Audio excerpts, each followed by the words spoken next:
Welcome back to Benj. I am truly excited today because one of my dreams is coming true. I'm having actual bipartisanship. As I told you guys when I started this show, I wanted this show to be a place where we talk to not only conservatives, liberals, everybody in between. So on the couch today, I actually have a Democrat and a Republican. We have William Small back for the Republican side, and we have a Democrat here, my good friend, James Whitehead. So I want you guys to tell us a little bit about you, how we can vote for you, what we can do to help you, all that good stuff. Let me get your elevator pitch, and we will start with William. Okay.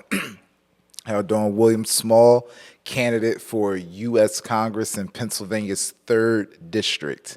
You can vote for me on May 19th by writing my name in. Only Republicans in Pennsylvania's 3rd District. Yep. My name is James Whitehead. I'm running for committee person in the city of Philadelphia. And you could actually reach out and help by, one, reposting content that I place out online on my stories or on my feed. You could also help out by volunteering to pass out flyers throughout the neighborhood and community. And you could also vote for me May 19, button 31. Okay, so now we know what to do as far as I'm concerned. We're going to get into the news and some of the subjects and some of the things that are now impacting us all. So, of course, we're going to talk about what is the big elephant in the room?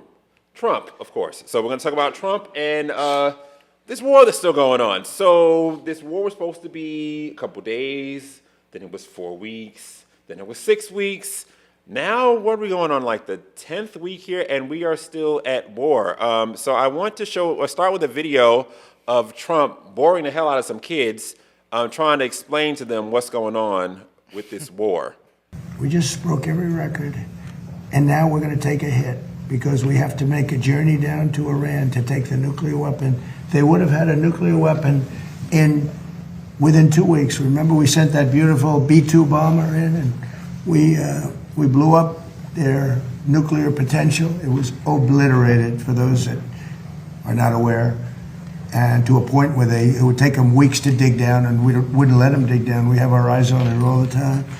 But it was a very important thing. So we would have had an Iran with a nuclear weapon, and maybe we wouldn't all be here right now. I can tell you the Middle East would have been gone, Israel would have been gone, and they would have trained their sights on Europe first and then us, because they're sick people. These are sick people. And we're not going to let lunatics have a nuclear weapon. The power of a nuclear weapon is something I don't even want to talk about.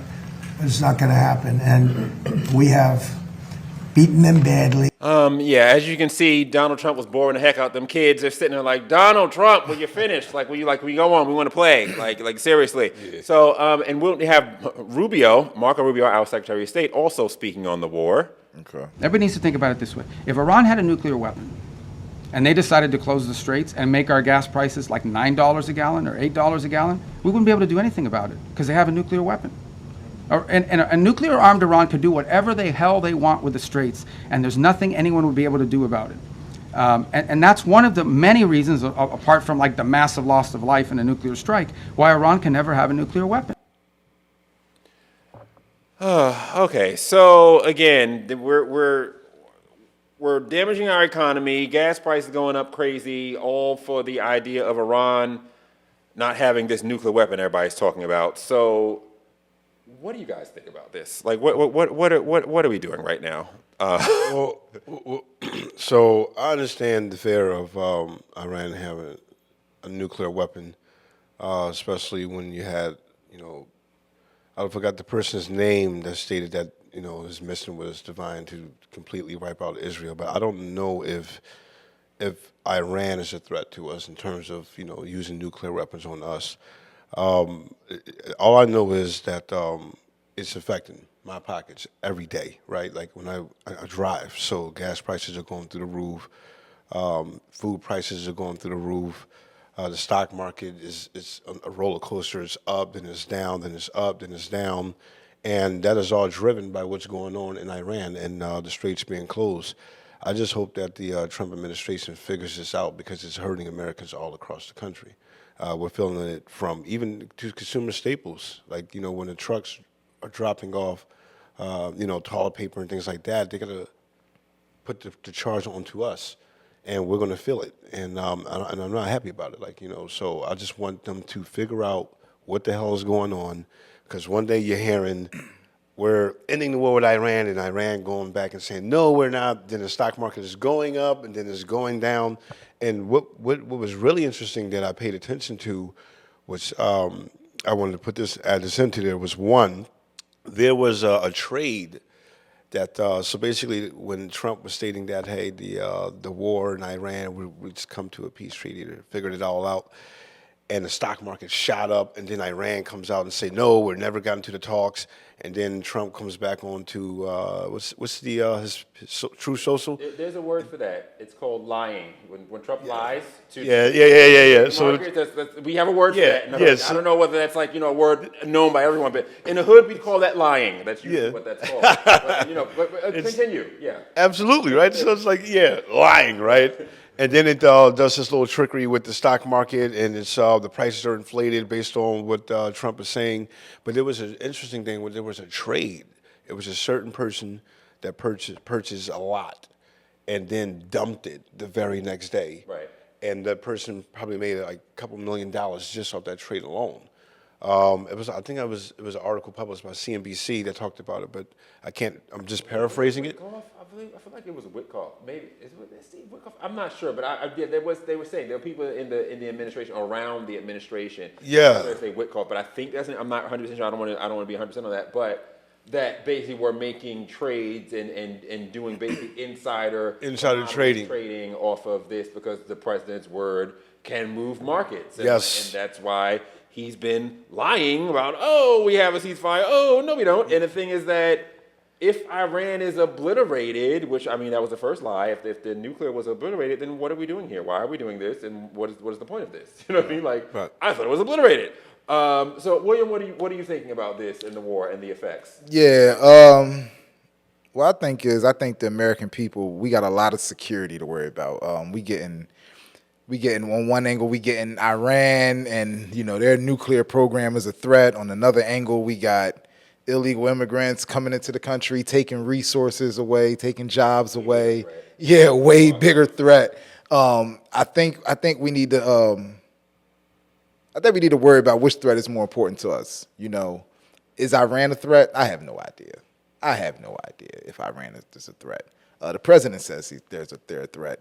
Congress, I don't know what Congress is saying. They're too busy drawing lines. They don't really care about international politics like that, But I think our foreign policies, we putting a lot of money into this war, putting billions of dollars into this war.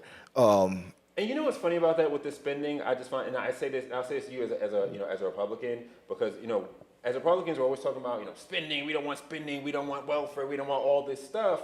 But it's like, how can you then say to the American people, or how can we then say that it's conservative not to spend, and we have to think about the budget and deficit and all that stuff and the welfare queens and da. But we can give $2 billion a day to this war. We can give, we talk about free health care, free education. It'll be like socialism.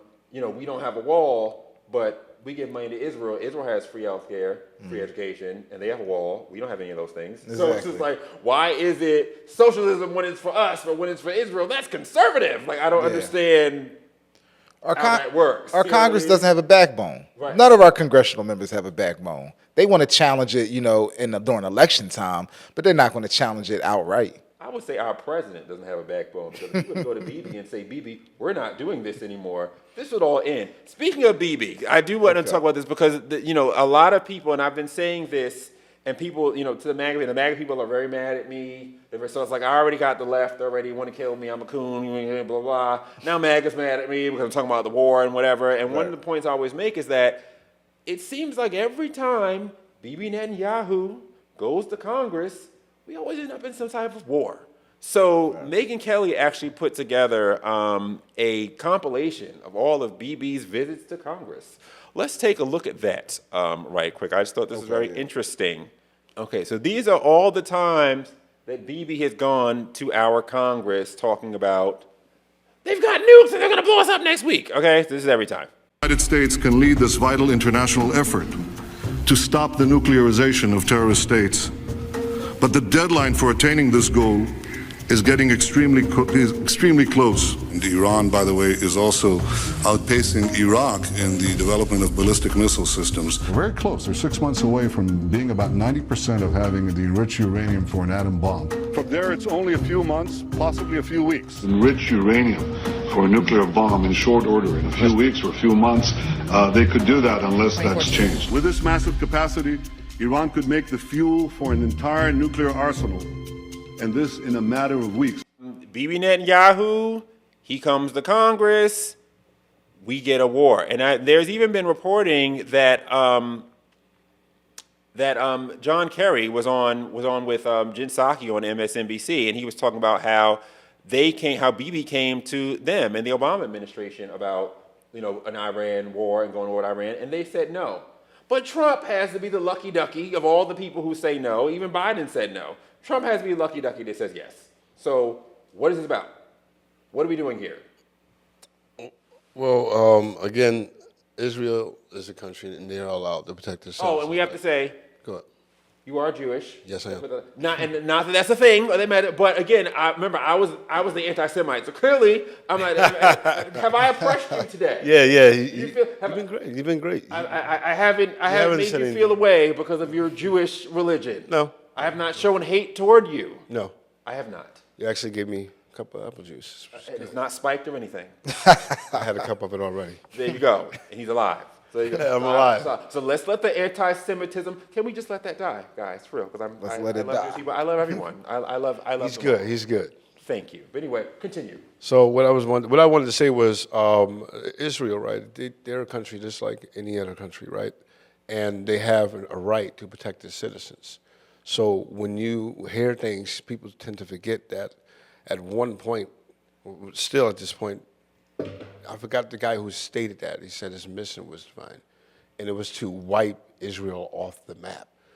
When you're next door to that, you could feel somewhat uneasy about that. Like if the person that's existing next door to you, plan is to kill you and to completely destroy your country, you live in fear, right? Like I don't know if they have close to getting a nuke. Well, if they don't get the nukes, then they can't be close to making it, right? So I don't know how close Iran is to making nuclear weapons, but from the things that I've read, that they were missing certain things to put together. I don't know what it's. I'm not a ballistics guy. Yeah. I'm not going to sit here and pretend. However, I understand that fear, like where you may feel like at any point this could be your last. You throw a nuclear weapon, it could be a catastrophe, and then it also starts to drag other countries into this.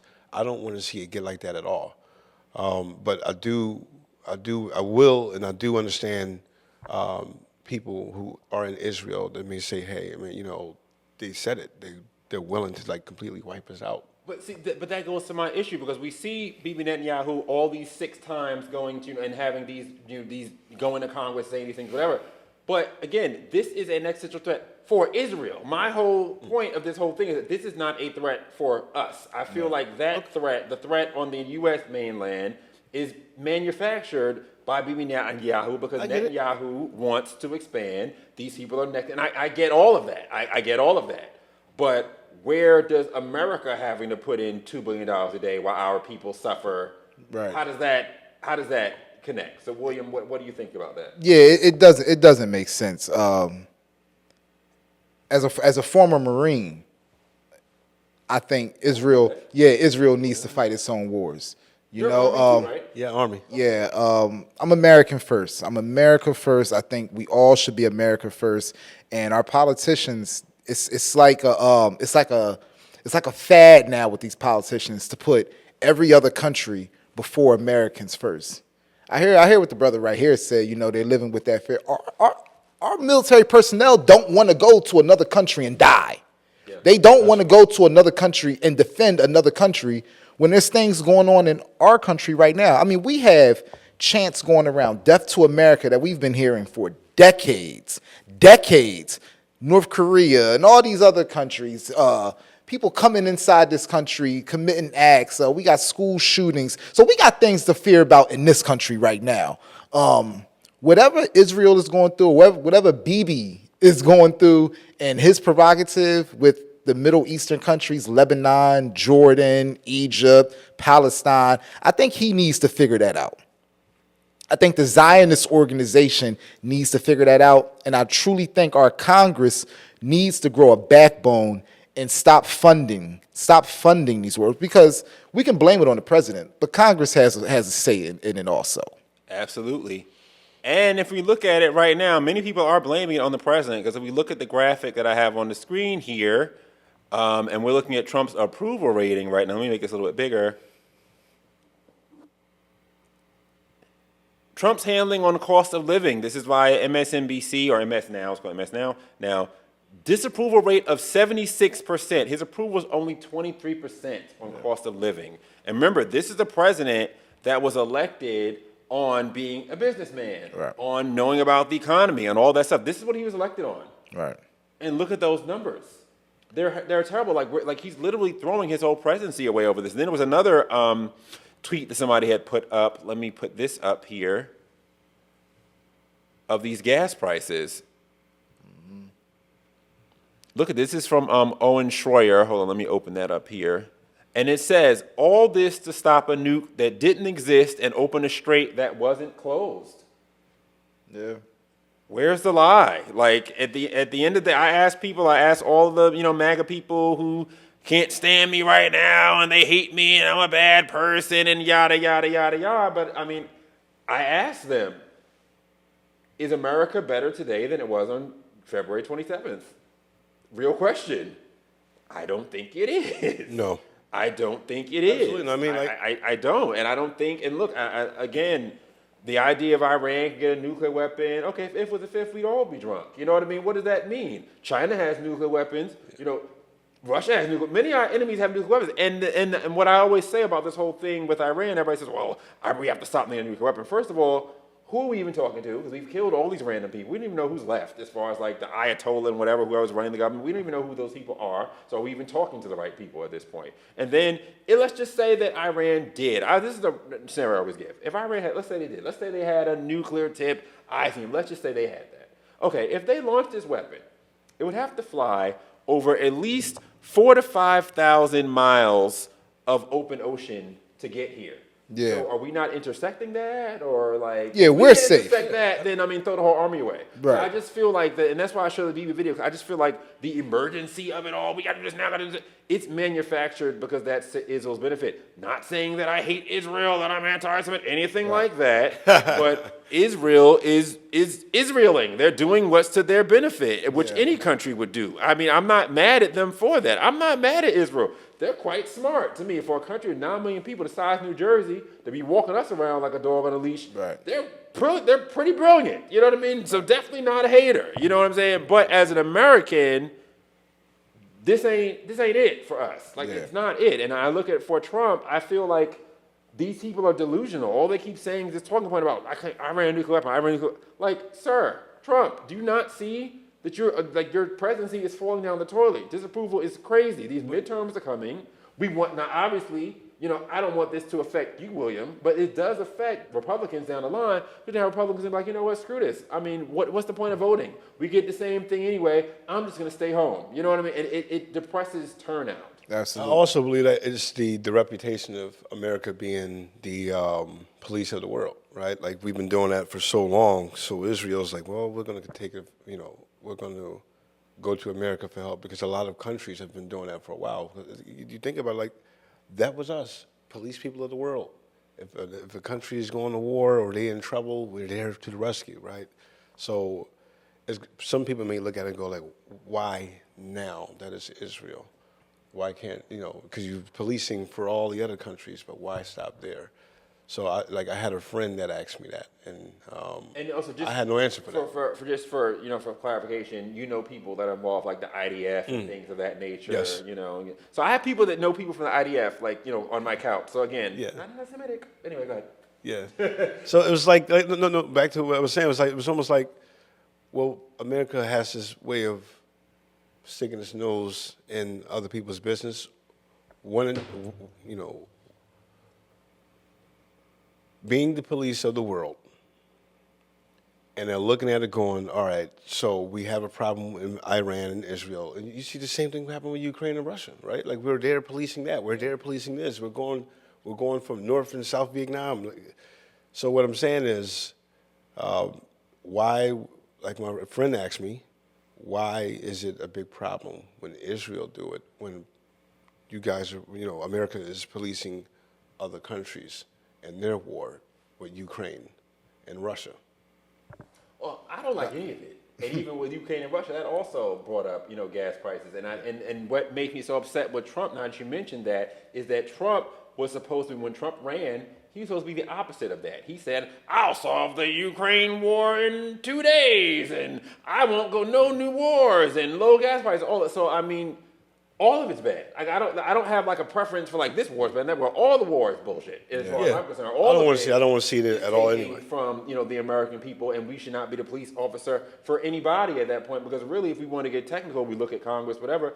A lot of them are making a lot of money off of this stuff. You have people that are doing these, these illegal commodities, dumps and trades, things like that. You also have a lot of people that are involved in the war community and are involved in the war industrial complex who make money off that. Who would the military industrial complex. I mean, because you look at what's his name, Biden's his Secretary of Defense.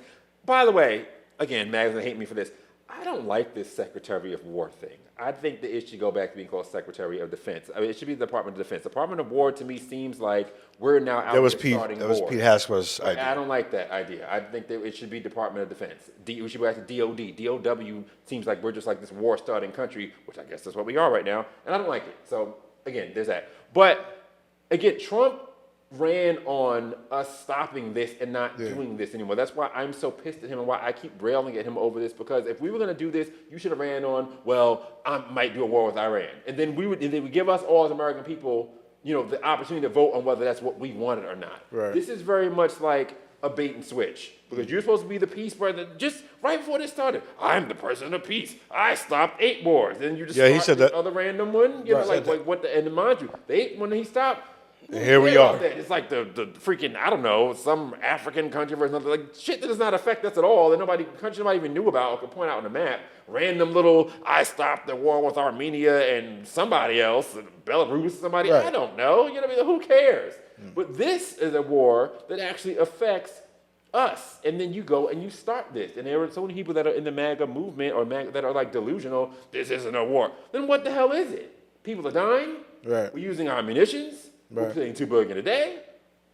It's a war. Call it? It's a war. And even Trump has slipped up and called it a war quite a few times, because that's what it is. It was like actually recently. Recently. And to jump off what he said, when they say, well, it's been happening, why when it gets to Israel do people want it to stop? Because that's what America wants.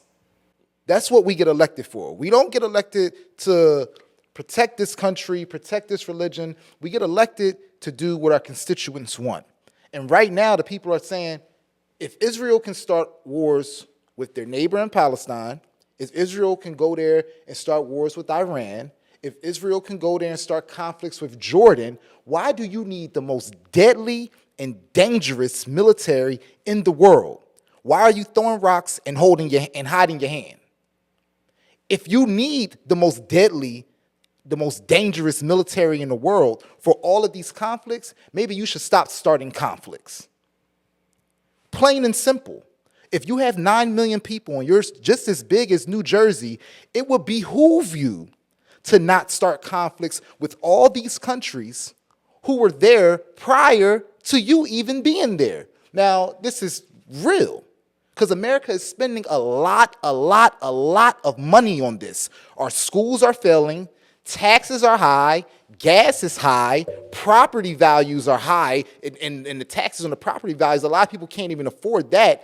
Businesses are struggling to create jobs and sustain jobs, but yet we're sending billions to a foreign country who's starting conflicts with several other foreign countries. Where I'm from, if I start fights with 3 or 4 different people, and then I call you to come help me, maybe I shouldn't be starting them fights. I'm just saying.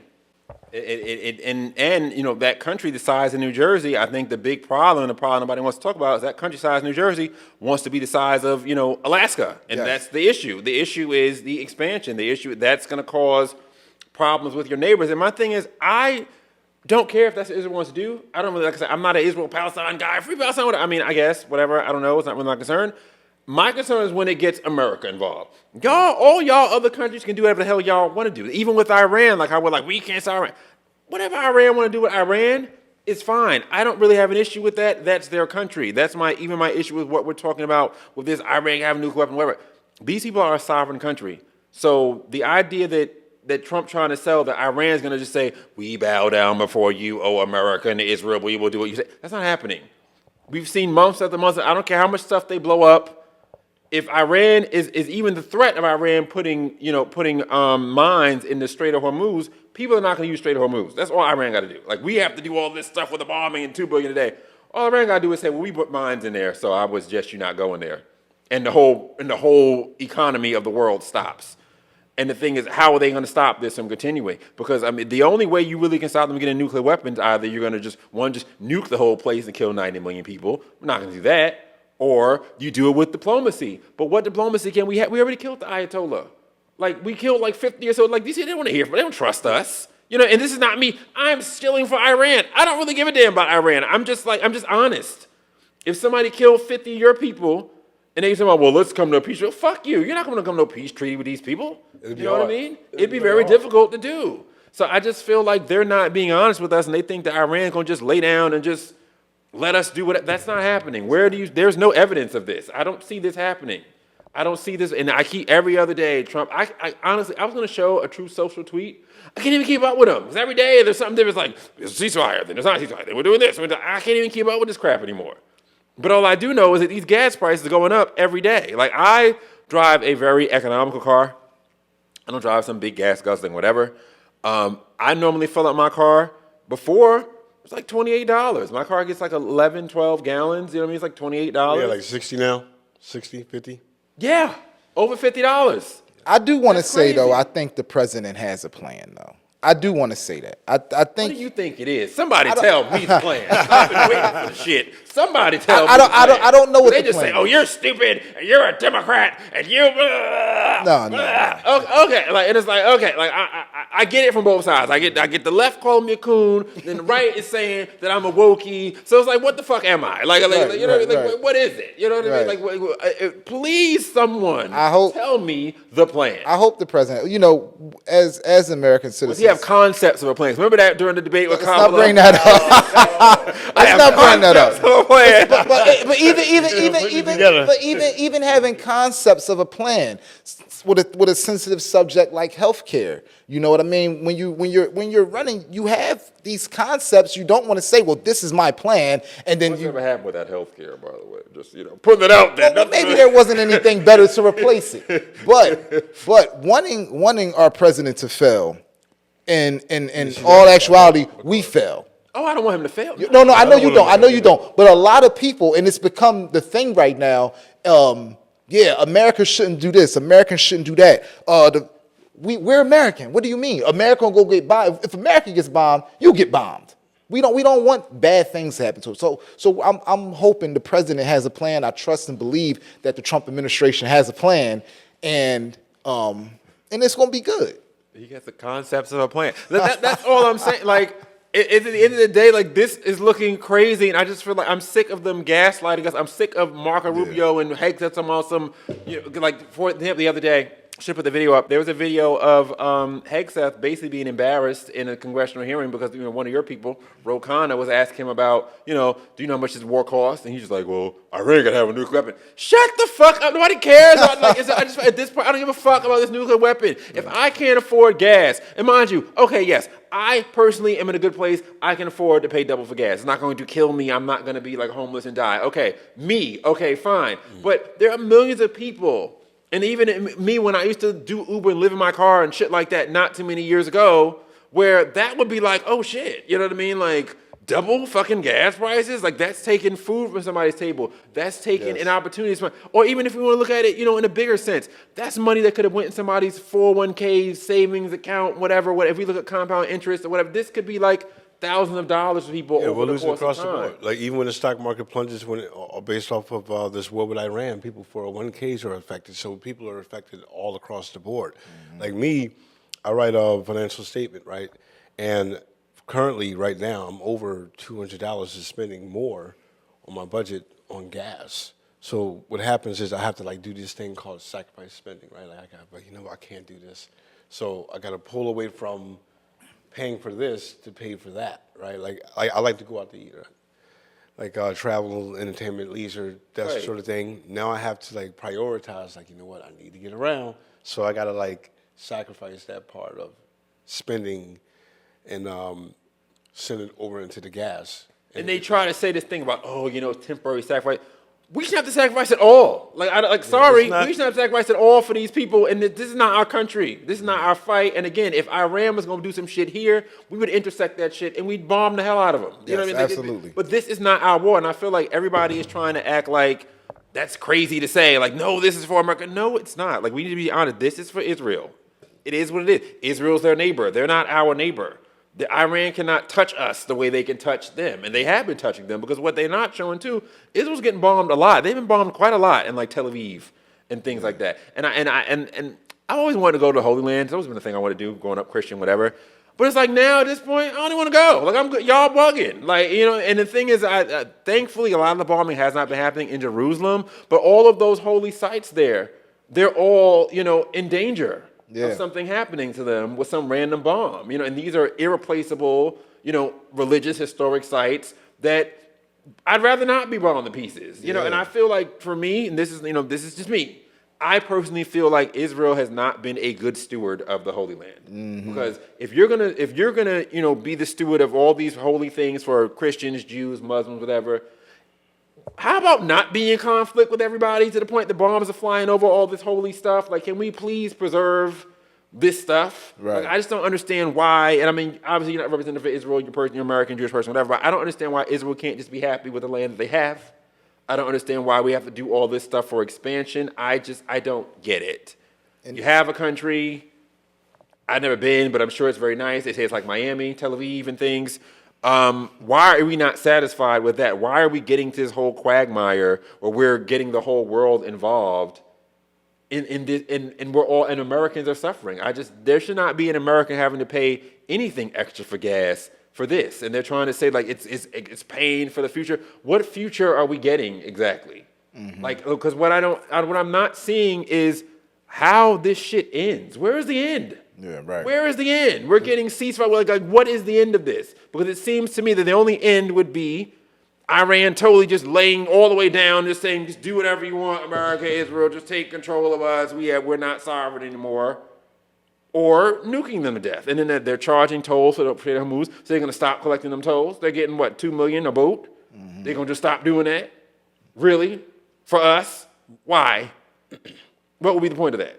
Right. Like, when I talk to you about this, it's like they're not getting to the commonsensical thing of like, it's not just about us. We're not in this war alone. So if we're ending this, what do they get? What are we getting? And people are saying they're trying to get to a peace deal or some type of deal or whatever, and that the deal is very reminiscent of the JCPOA that Obama had.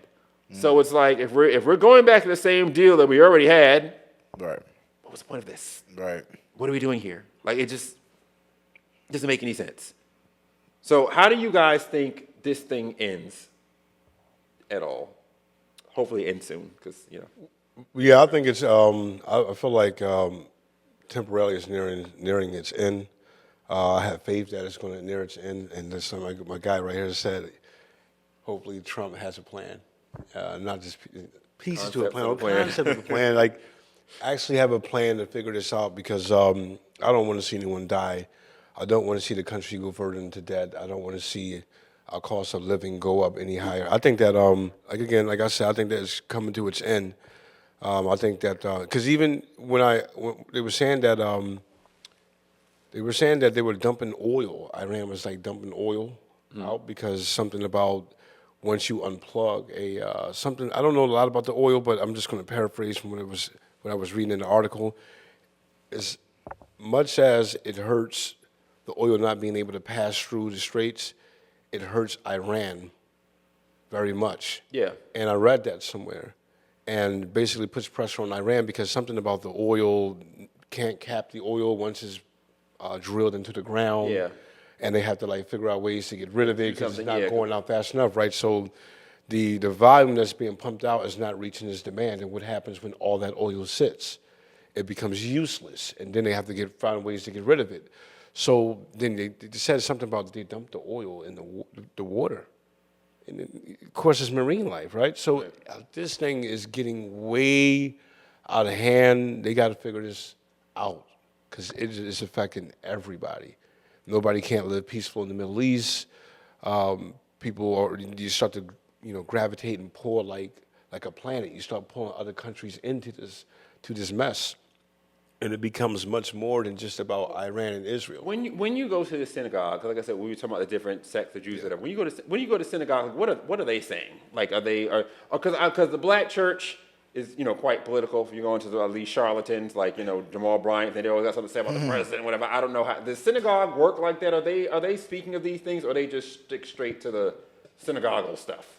So we don't really talk about it like at my synagogue. We do talk about it as much, but not as much. Like we Are there black people there? We spent a couple. Listen, we in it. We in it. We definitely in it. Okay. We in it. I'm just curious. It's well, I'm gonna go into that part, but Okay. let me get back to the Okay. question you asked me, which was yes, we do at my synagogue. We do talk about it. Like we do talk about it. Not only do we talk about it, but we do things to like actively engage the community. And not only that, not only do we just actively try to show the community like, look, we support the community. Like at my synagogue, we do things like we pass out food for the homeless. We do things that like the Black Lives Matter. We do things with the LGBTQ community. We do. So, but most of our time when we're in the synagogue, we're praising God. But here and there, we'll talk about things afterwards, like, hey, we have an event coming up that's going to be supporting LGBTQ. There's But not really much on the war.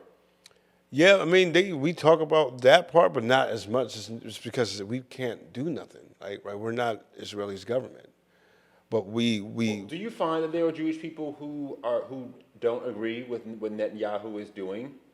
I ran across some. Are the people that you are around, or that you see around, like the synagogue, like the Jewish people that you know, are they mostly in support of the war, or are they like kind of indifferent? Do they feel kind of like America first, or is it like?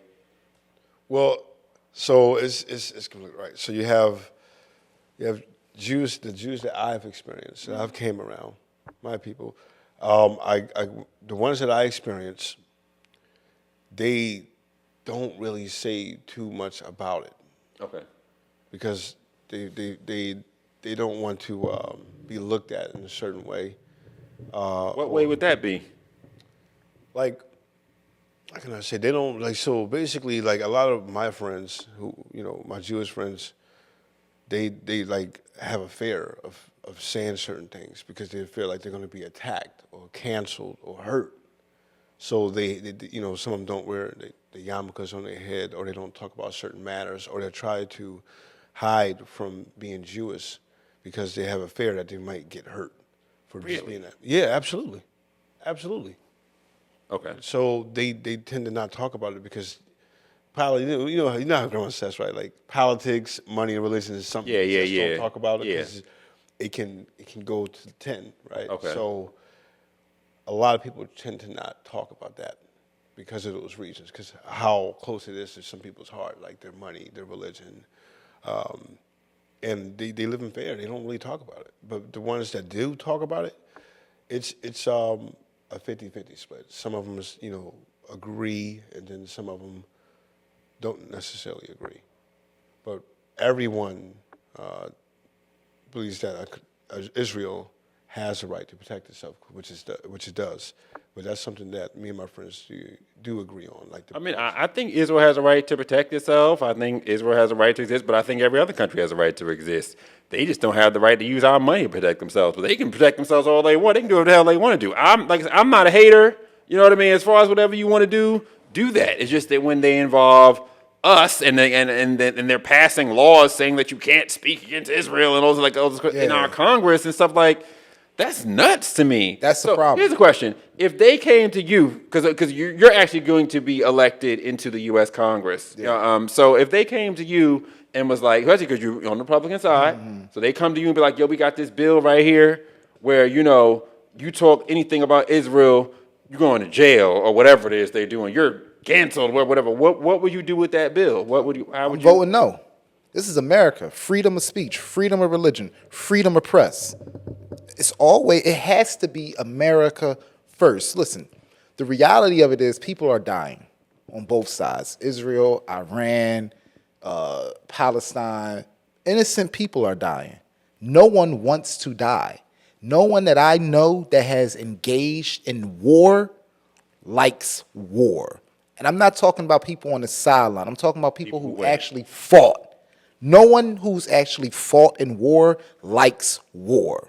So for the best country in the world to have to fund conflicts from an ally country, it's not so much to give transparency to the American people as to why.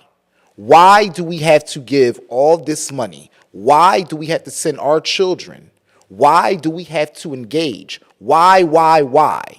And another thing, to make policies and have Americans scared to say what they want, that's not what we do in this country. Amen. We say what we want and how we feel in America. And that needs to come back. So all these policies and all these practices of when you speak your mind and you get a certain label, that's not American. And that's not put forth by people that are American. It's just not, because every group in America has some type of slander or derogatory name applied to them, whether you're black, whether you're Chinese, whether you're Latino, whether you're Jewish. So it shouldn't be more attention focused on one particular group of people. No, we just need to stop the murder. We need to stop the war, and it needs more love. And I know it sounds crazy, and that's like looked down upon, but it's real. It's real. Yeah. I think a lot of the speech laws and things are absolutely nuts. I mean, I don't see why we can't. Even for myself, I've experienced some of that where you can't talk about certain things or a certain country, and honestly, that doesn't engender people to like that country anymore. If anything, that creates more anti-Semitism, because now it's like I'm being punished and I can't even speak my mind because of this country. So if you're trying to stop anti-Semitism, that's not helping it. Yeah. When you're just out here randomly canceling people for having an opinion or having a conversation or wanting to have a discussion about things. So again, obviously, we want to see you in Congress. And speaking of black men in Congress, we're going to move to our next subject here, which is the four black men that are currently serving in our Congress: Byron Donalds, Byron Donalds of Florida, John James of Michigan, Wesley Hunt of Texas, and Burgess Owens of Utah are all, for whatever reason, their own reasons, they are leaving. They're all leaving next term. And the New York Times, of course, is trying to make this like a whole racial thing. Oh no, they're leaving, and now we're losing representation or whatever. But I love what Wesley Hunt had to say. There's been a lot of talk how there won't be any black Republican members in the new term. Yeah. What do you make of that? Nothing. I don't understand how that's relevant. Is it a problem like recruitment? Or I don't think it's a problem with anything. I'm not here because I'm black. I am here because I'm qualified representative for Congressional District 38, and the American people choose who they want to choose. Yeah. And the one thing I don't want to get into is this game of race bait all day, every day. If there's 4, if there's 10, if there's none, what we are talking about is who is the best person that is best qualified to fill a seat, regardless of the way that they look. And I tell people this all the time. out till I am blue in the face. I represent a white majority district that President Trump would have won by over 20 points, and I won by 25 points the last time I ran. I'm being judged not by the color of my skin, but by the content of my character. I don't care how many black people are here. I want the most qualified people that are here. And Thank you. That's how I feel. Like I don't understand why that's an issue. I don't get that. Now, as I'll speak to you first, William, as a black man who is a Congress hopeful, who then would end this streak because you're elected to Congress. We got another black Republican in Congress. So what do you say about this and what in his statement? Yeah, I agree with that. I agree with the most qualified person should be in one of the most powerful positions in our country. You don't want somebody in United States Congress. You don't want a United States senator. You don't want a United States president just there because they're black. Look what we're going through in Philadelphia. We literally elected a mayor, Cheryl Parker, because she's a black woman. And she's doing homegirl now. Don't talk about his homegirl now. She's doing horrible. She's doing horrible. And she may be, besides Rizzo, she may be one of the worst mayors Philadelphia has ever seen. I would probably prefer, I'm not going to say I prefer Kenny over her because he's a quitter, but she's one of the worst. And she was only elected because of her gender and the complexion of her skin. When there were other candidates, Democratic candidates, who had better policies and who had a better foundation on their campaign than her. That was the whole basis of her campaign. So yeah, we shouldn't be hiring anyone, electing anyone based off their gender and their skin. We need the most qualified people doing these jobs, especially when we talking about the top of the food chain, United States Congress. All right, you gonna defend your homegirl? I know you cool with Sherrod. You had to take pictures with her. Defend your homegirl. Come on. No, I'm not going to defend my homegirl. I do want to say, in terms of the 4 black men that's in Congress, I think it's for conspiracy theorists and the media. This is something to get the attention. Shock value, right? Whether you Democratic, whether you're Republican, this has nothing to do with the party. This is 4 black men that are serving the Congress. This is overhyped, but the conspiracy theorists want to make something out of it.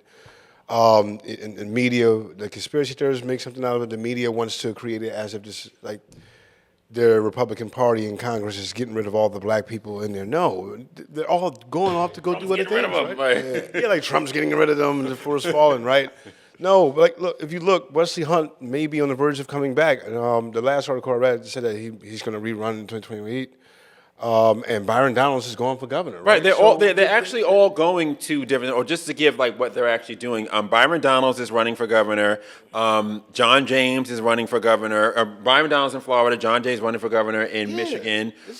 This is, Wesley Hunt. He did do the Senate run, but he didn't make it through the primary or whatever on the. Honestly, he shouldn't have probably made that run between Paxton and I mean, he wasn't gonna win that. And then Burgess Owens, he's announced his retirement following a redistricting. So like, no one's been kicked out. There's no scandal. Right. They're looking and they're going for higher offices and doing different things. So I think the narrative they try to put out here to try to make it so racial, GOP cleaning house. It's like people can't go and do other things. And I mean, from the house, a lot of people, they go from the House as a stepping stone to go to higher office, moving to Senate, moving to governorship, doing like, why is that bad? And for me, I get in trouble for saying this a lot. I personally don't look at even the Obama presidency. The Obama presidency was not all that historic to me because it's not as historic to me as Trump, because Trump was the first president we ever elected that's never been elected to anything before. We never had that. Obama was actually pretty much an elite as far as that is concerned. His mother was a cousin of the Bush family. He was raised all over the world. You know what I mean? He was already elected office. He was elected as a senator. He was being prepped. Like, he was being prepped for this whole thing, whereas Trump just came totally out of left field. Trump showed me, as just not even as a black man, but just as a regular person, like, damn, I could be president for real. I can do it. I make enough money because, I mean, if we're going to be real, it's probably easier for me to become a billionaire than it would be for me to become president. You know what I mean? Like, because if I have $1 million idea, you know what I mean, I can go and that can blow up. Becoming president is a way, way harder proposition, especially when you don't have those connections. So that's what he showed me. In general, I don't know how you guys feel about this. I personally, and this I guess what makes me a coon, again, I embrace it. I don't need someone black to be something to show me that I can be that. You know what I mean? Yeah, like absolutely. I'm not really big on, especially in this year. Okay, 1900s, 1800s, first black, first like, but it's like we don't need to be like the first black person to use a toothbrush, the first black person to drive a car. Like the black firsts are getting to be a bit much now at this point because it's almost like it's deficiency. Like there's something wrong with us. Like, oh my God, like we should celebrate a black person doing something because black people can't do things. You know what I mean? Like that's when you did like in the beginning. Yes, that made sense because of the oppression and things that we experienced. No one is born by law into any type of oppression at this point. So if a black person does something, I don't think that it's like, oh my God, like amazing. Like you should do those things. Why shouldn't you? You're black. You're an American like any other American. Why can't you do this, be that, go there? I don't think it should be something that we should be like celebrating because at this point it starts to become kind of like what's the word I'm looking for? Like it's just like we're looking down on people. It just looks down where it's like, oh, look at you. Oh, you're black. Oh, the blackie did something. Oh, clap your hands. No offense, but it seemed like the Democratic Party is the only ones that don't think black people are great because they're the ones that keep this first black. When we've been doing stuff, so we shouldn't just keep that keeps us at the bottom. Like he said, oh, look, the first black man to walk out the door. Like, come on. I understand that at a time there was a need for us to see a black face to be inspired to do things. But the landscape in the world has changed so much. You can literally do anything you want in 2026. You can run for, doesn't mean you're going to win, but you can run for president. You can start any company you want. You can buy your home. You know what I mean? So that narrative, we have to stomp on that shit and get it out our mind because that's the only way that we are going to succeed as a group of people. If we stop holding ourselves down like we can't do this or when it's a surprise when somebody does do it. Right. You know, we've already had billionaires. We've already had ones that became president. We've already had politics. Everything that a black person could do, we've already done. We've done it already. So now it's time. Now it's time for us to shoot to the top. Now, yeah, it's time for us to get that victim mentality out of our head. It's nothing wrong with getting rid of that victim mentality. It's nothing. Not saying you have to forget. Because I don't forget my history at all. I don't forget my ancestors at all. I adore my ancestors. My great uncle was one of the first black legislators from South Carolina. You know, one of the first black congressmen. He was responsible for turning those pro-slavery laws into anti-slavery laws in South Carolina during the Reconstruction. You know what I mean? So this is a history. We shouldn't forget the history, but it's time to move on. It's time. I feel like the history should be something that propels us forward. My flex I always give because I'm a coon and I'm a tether and all the things is that my family ancestrally. It's funny you asked me. earlier. Oh yeah. But I was like, no, my family ancestrally is, FBA, ADOS on both sides. My family still lives on the land we had since the end of slavery. My mother was raised there, grandmother, everybody, all my people are buried there. Mama buried down there, grandmama, everybody's buried there. And this land we've had since my 7 or 8 times great-grandfather, Hampshire Brown, got this land from the slave owner, and we've been on it, and we've been living there for centuries, and we still have it. You know what I mean? Like, I look at that as a sense of pride in being an American, because first of all, we are literally black folks, black people that descended of slaves. We are like literally legacy Americans. We were here from the beginning. We were here from George Washington, Thomas Jefferson, all that. So all these white people that we say are oppressing us, most of them came during, Ellis Island. They came later on. So I don't understand how you're oppressed by someone who came after you. Right, exactly. Sean Hannity can't oppress you. His family came in like the 20s. You know what I mean? Even Donald Trump's family. Our family's been longer than Trump's family. Trump's father got here maybe in, I think, was it the late 18? No, well, if it's Trump, it's probably like what, late 1800s, 1900? You know what I mean? Not very long, since his family's been here in this country. I think his mother was even born. I believe his mother was born in England. I don't think his mother was even born here. So for black people, why are we not taking pride in that? So like, James, why do your people, your Democrats, gotta always keep us in the victim box? Like, what's up with that? What's up with that shit? Yeah, I don't think it's. I don't Not to think put it's, you on the spot, and you Yeah, right on the spot. That's hard, right? What you hear? So I don't there's think my that, ass. I You're a don't think- Democrat. You're a Jew. I mean, you're just checking all the boxes for me today. click. So, Oh, yeah, Army, everything. So yeah, Everything. It's everything, right? You might as well just get rid of me. You might as well cancel me. no. This is great. This is great. You're gonna help me. No, but I don't know if it's specifically like a Democrat thing or a Republican thing. I just think that it's the mindset of people, right? Like for instance, me growing up in Frankfurt, K&A, living in Brooklyn, all of these places, right? So it's like you see, you're like, all right, you're a victim to your environment, and you go, damn, you start to lose hope, right? Like me growing up in Frankfurt, you see drugs, you see beer store, liquor stores, you see poverty, you see a loss of hope, and the people that every day you're with are also losing hope. So they'll say, "Hey, man, you know what, man? Don't worry about it, man. It's the white man's fault." It has less to do with like I truly believe less than Democrat. It's just the mindset of people, and when you live in those sort of environments, you start to lose hope. And they're going like for me when I grew up, it was like you won't be able to do that. Like that you can't do that because we don't know anybody that knows how to do that. And that field is predominantly Caucasian field. But do you feel like, and this again, this is why I'm a coon, but do you feel like you need to see a black face do something in order to be able to say I can do that? Like for me, no, because like I was the first to do a lot of things in my family, right? Like I don't need anybody, I don't validation from anyone or to see anyone else do it. However, by seeing a person that looks just like me does inspire me and gives me energy to propel to go get it, because it lets me know it can be done, right? So, for instance, if a person was able to cross the Ben Franklin Bridge successfully without going over mine traps, and I see them do it, I'm like, yo, how you do it? But How'd you get across that? you got to be black though. That's what I'm saying. Like, does the person have to be black for you to feel like because the plates I are can different. do it?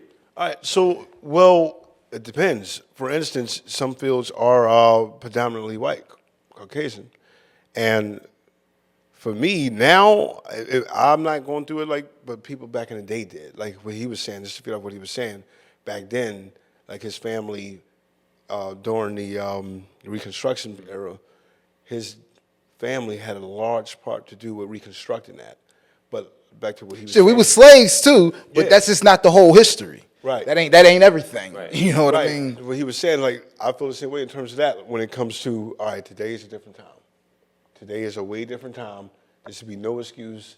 Anything that I ever wanted to do, I accomplished it. And I'm still accomplishing things I want to do.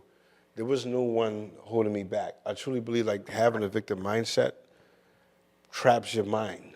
It does. Because you like, man, why the hell do I got to try? That white man going to keep me down. He's still here. Nah, man, like for me, I ain't never think about that. I want to go get it. So what do you say to the Democrats then on your side of the aisle? Here we go again.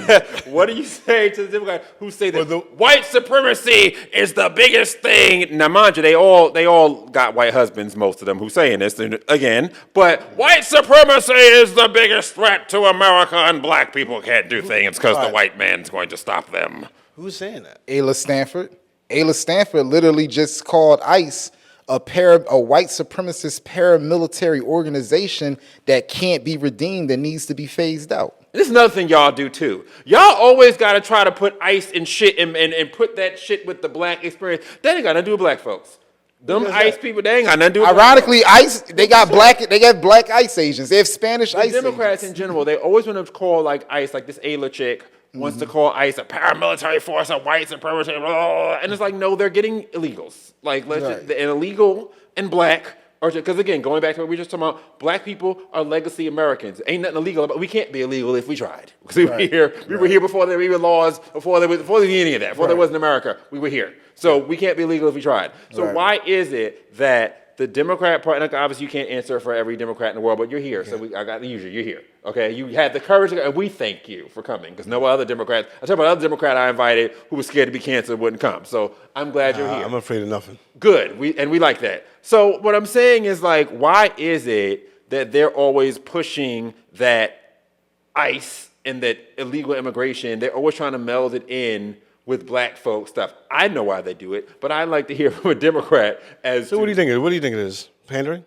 well, it's not just pandering, but a part of it is pandering, but they also realize that if you want to, if the case for any type of injustice or anything like that in this country goes through black people. So if you want something to be considered racist, you want something to be considered an injustice, you got to kind of get black people to sign on to it. If we can add the blacks to it, then it becomes an unjust thing and it becomes a whole thing.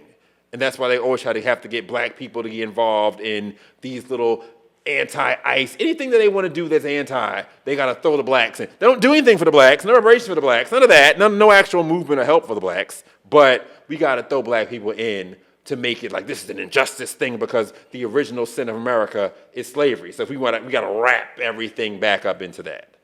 So I will say this. If you're here illegally, without paperwork, right, it doesn't make it right. You can't just cross over to other country borders. You have to go through a process. It's a process, a due process for everything. And just because Mexico borders the country of America and they cross over into it, there are African American, no, I'm sorry, let me rephrase that. There are people in other countries that would love to just walk and be able to walk into America. But And they are walking, they were. You have people in Uganda, you have people in Ethiopia that would just love to swim across the Atlantic Ocean, but they can't, right? So they have to go through a due process. Just because you border a country doesn't make it right to the point where you can just cross into it, right? Because it's going to give you and grant you a better life. So why are they telling us that it is? Well, They're literally telling us that it is right. You should come in this country. If you come here, we will protect you. We will give you the benefits. We will let you survive off our tax dollars. We will give you housing vouchers. We will place you into the black community. They pay taxes? They don't pay taxes. They pay taxes. What illegal immigrants? Most illegal immigrants do not pay taxes. And even if they did, I mean, okay, if I broke in your house, right? I broke in your house. Yeah. And I say I ain't leaving because I paid the cable bill. This ain't your house. I don't care what cable bill you paid. Why are you here? Why are you here to pay taxes anyway? Why are you here able to pay taxes anyway? So, like I said, I don't agree with just crossing over into a country's border. There's a due process, respect. And it's not just Mexico. It's a lot of them are Arab countries, African countries, countries that are further down in South America. Visas? No, they're just coming. They're just coming, and they're going to cities like San Francisco, Philadelphia, New York, with the rogue Democratic politicians who are convincing the black community that it's cool, even though you ain't got nothing. It's okay to share the little bit that you have with these people who are eventually, we're planning to phase you out because they're going to vote for us. They're going to vote for us because we're keeping them here, and you're going to vote for us anyway because you're miseducated and your great-granddaddy told you were a Democrat even though you really didn't know him, and you still believe him. And this is a problem in our community. This is really a problem in our community because we're being represented by people who are literally, putting our safety and security at risk. Literally, they're putting us at risk. They're talking everything, the president, or war with Iran. But yet, you're letting these people come in here, and yes, they are rapists, they are murderers, they are armed robbers, and they are career criminals that are coming into our country, and you're telling our people, ignore the police. Ignore it. Do not pay attention to the federal government. Do not pay attention to the police. Matter of fact, the federal agents can come in here and they don't have no powers. We're going to sign laws. And you're telling our youth this. You're literally telling our youth it is okay to disobey law enforcement and become traitors to your own country.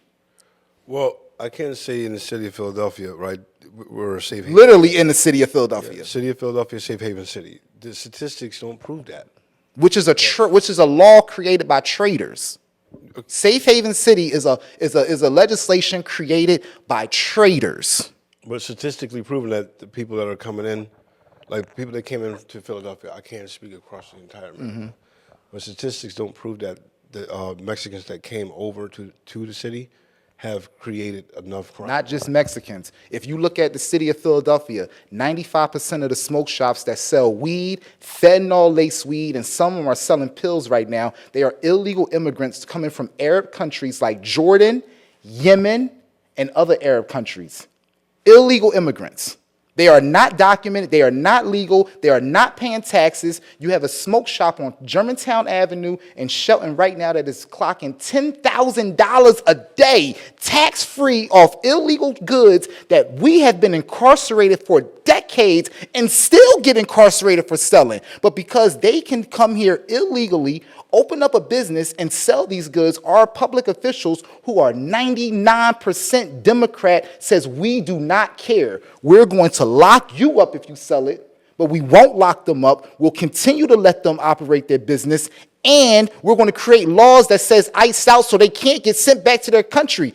If that is not a traitor to me, every single city council member and the mayor should be arrested, or at least they should put their resignation in. At least. So how are you feeling about the whole ICE out situation? Because I know that Senator McCormick, after his little lunch date with Sherelle, they went to get cheesesteaks. Yeah, I know you've seen the video. Yes. He's now come out and said that he's against the ICE out situation and the things that have have been signed or whatever. So as a Democrat, how are you feeling about that? Are there people in the Democrat Party who aren't necessarily for that in Philadelphia? Or most people in lockstep with that? I mean, obviously, you know how we feel about it as Republicans. But on the Democrat side, how are people? Because, I mean, the city is mostly Democrats. I know that there's going to be different shades of people who are, because there are Democrats who are for ICE. There are those who they just hate Trump, but they're for ICE. They're for getting rid of illegals. There are Democrats who are just whatever Democrat Party says we're going to do, whatever. We're for it. So where do you fit in there, and what are you seeing as far as your constituency and people like that? All right, so I don't totally agree with how the process is happening with ICE coming in, right? Like, they're not abide by, although they're federal, but you still have to abide by state and municipal laws, even if you're federal, right? So the only problem that I have, the biggest problem I have with the ICE is the way they're going about doing it, right? Like, all right, so if you're to get an illegal immigrant, they just going around just snatching people up? No, I need to, like, what are your files? What are the documents? What do you have that gives you the right to just snatch that person up? Like, besides, are you looking at it going, okay, all right, yeah, he looks like a Mexican, I'm going to just snatch him up? Because there have been times where ICE was going around just snatching people up that were complete citizens, which lets me know, okay, what is the process? If you're snatching up a person that's a citizen, they even snatched up a military guy. Like, you can pull this up. They snatched up a military guy. So it's like, whoa, if you did your due diligence on this person, this military person, you would have seen that he's a citizen or he serves the U.S. military. So I'm looking at it going, all right, if you failed at that, like, how are you going about the entire process with getting illegal immigrants? Because let's be clear, Obama did the same thing. Like, he had the same thing. And I don't know what was his process, but every president has a deportation. They do. So I'm just mad about how ICE is going about it now. Like, the entire process, I just don't like it. Because I don't believe that it really is a process. I just think they're going around and snatching up. That's my take. I mean, there was no process for them getting up in here, though. Like, they just came and they invaded our border. They're here. But it has to be because some of them are citizens. And if ICE is picking up, let's say ICE picked me up. Let's just say, I don't know, they thought I was a Puerto Rican or something. I don't know, Dominican or somebody. I don't know. But I have ID. You know what I mean? I'm a citizen, I have social security number, I have all these things. So I don't understand, whereas if I got picked up in a car and I'm driving or speeding or whatever, what's the first thing the officer's gonna ask you for? My ID, my documents. So if you are an American citizen, you should have documents. Like, I'm not understanding, and it's like they try to make it where, and look, again, if you're gonna make omelet, you gotta crack a few eggs, okay? So if there may be somebody gets swept up in whatever. Is that the end of the fucking world? No, it's not. At the end of the day, we have people here that are here illegally. If they would just leave and do the right thing, we wouldn't have to go about this. But I think the difference between what Obama did and what Trump is doing, that Obama had a very obedient media. So Obama could do whatever the hell he wanted. The media is going to put it a certain way. For example, the media went and glorified the Abrigo Garcia guy from freaking Maryland to the point where you had the senator from Maryland go all the way to Costa Rica to have dinner with this guy. And they made a whole big thing, and this guy was like a rape. I don't know if he's a rapist, he definitely beat his wife. And they made him to some sort of martyr. So like when you have the media behind you, the media can take, is even, because they say Obama deported more people. But when you have a complicit media that knows how to frame those deportations and make that not look a certain way, you get away with it. Whereas with Trump, oh my God, somebody got arrested who wasn't American. They're getting citizens. Even with the situation with the lady who got shot, who ran up in front of the car, ma'am, you hit an ICE officer with your car. What you expect was going to happen? If I hit an officer with my car, I'm probably going to get the fuck shot. Usually how that works, but they want to make her into, oh, she's a saint. Or the other guy that jumped in the middle of an arrest, an ICE arrest, and ended up getting killed or whatever, that other guy, the pretty and the good and whatever. The glasses. Right, and they make them, the media makes them into like this Martin Luther King, martyr, sort of civil rights leader, and it's bullshit because at the end of the day, your ass and I have been getting involved in the arrest. If we see a nigga outside getting arrested, are we gonna jump in the middle of that shit? No, because you don't want to get the fuck shot. I understand what you're trying to say, and I get it. But at the end of the day, if we didn't have the type, desperate times call for desperate measures. 40, 10, 20, 30, 40 million of people are here now. We don't know who they are. They've not been vetted. We don't know what they could be. Again, we out here bombing the Middle East and whatnot. We terror cells. We don't know if any of these. Let's say that some Iranians came in through the border. We bombing them. Now they want to get mad and want to do something to us, and we have no idea who these people are, where they came from, where they're at.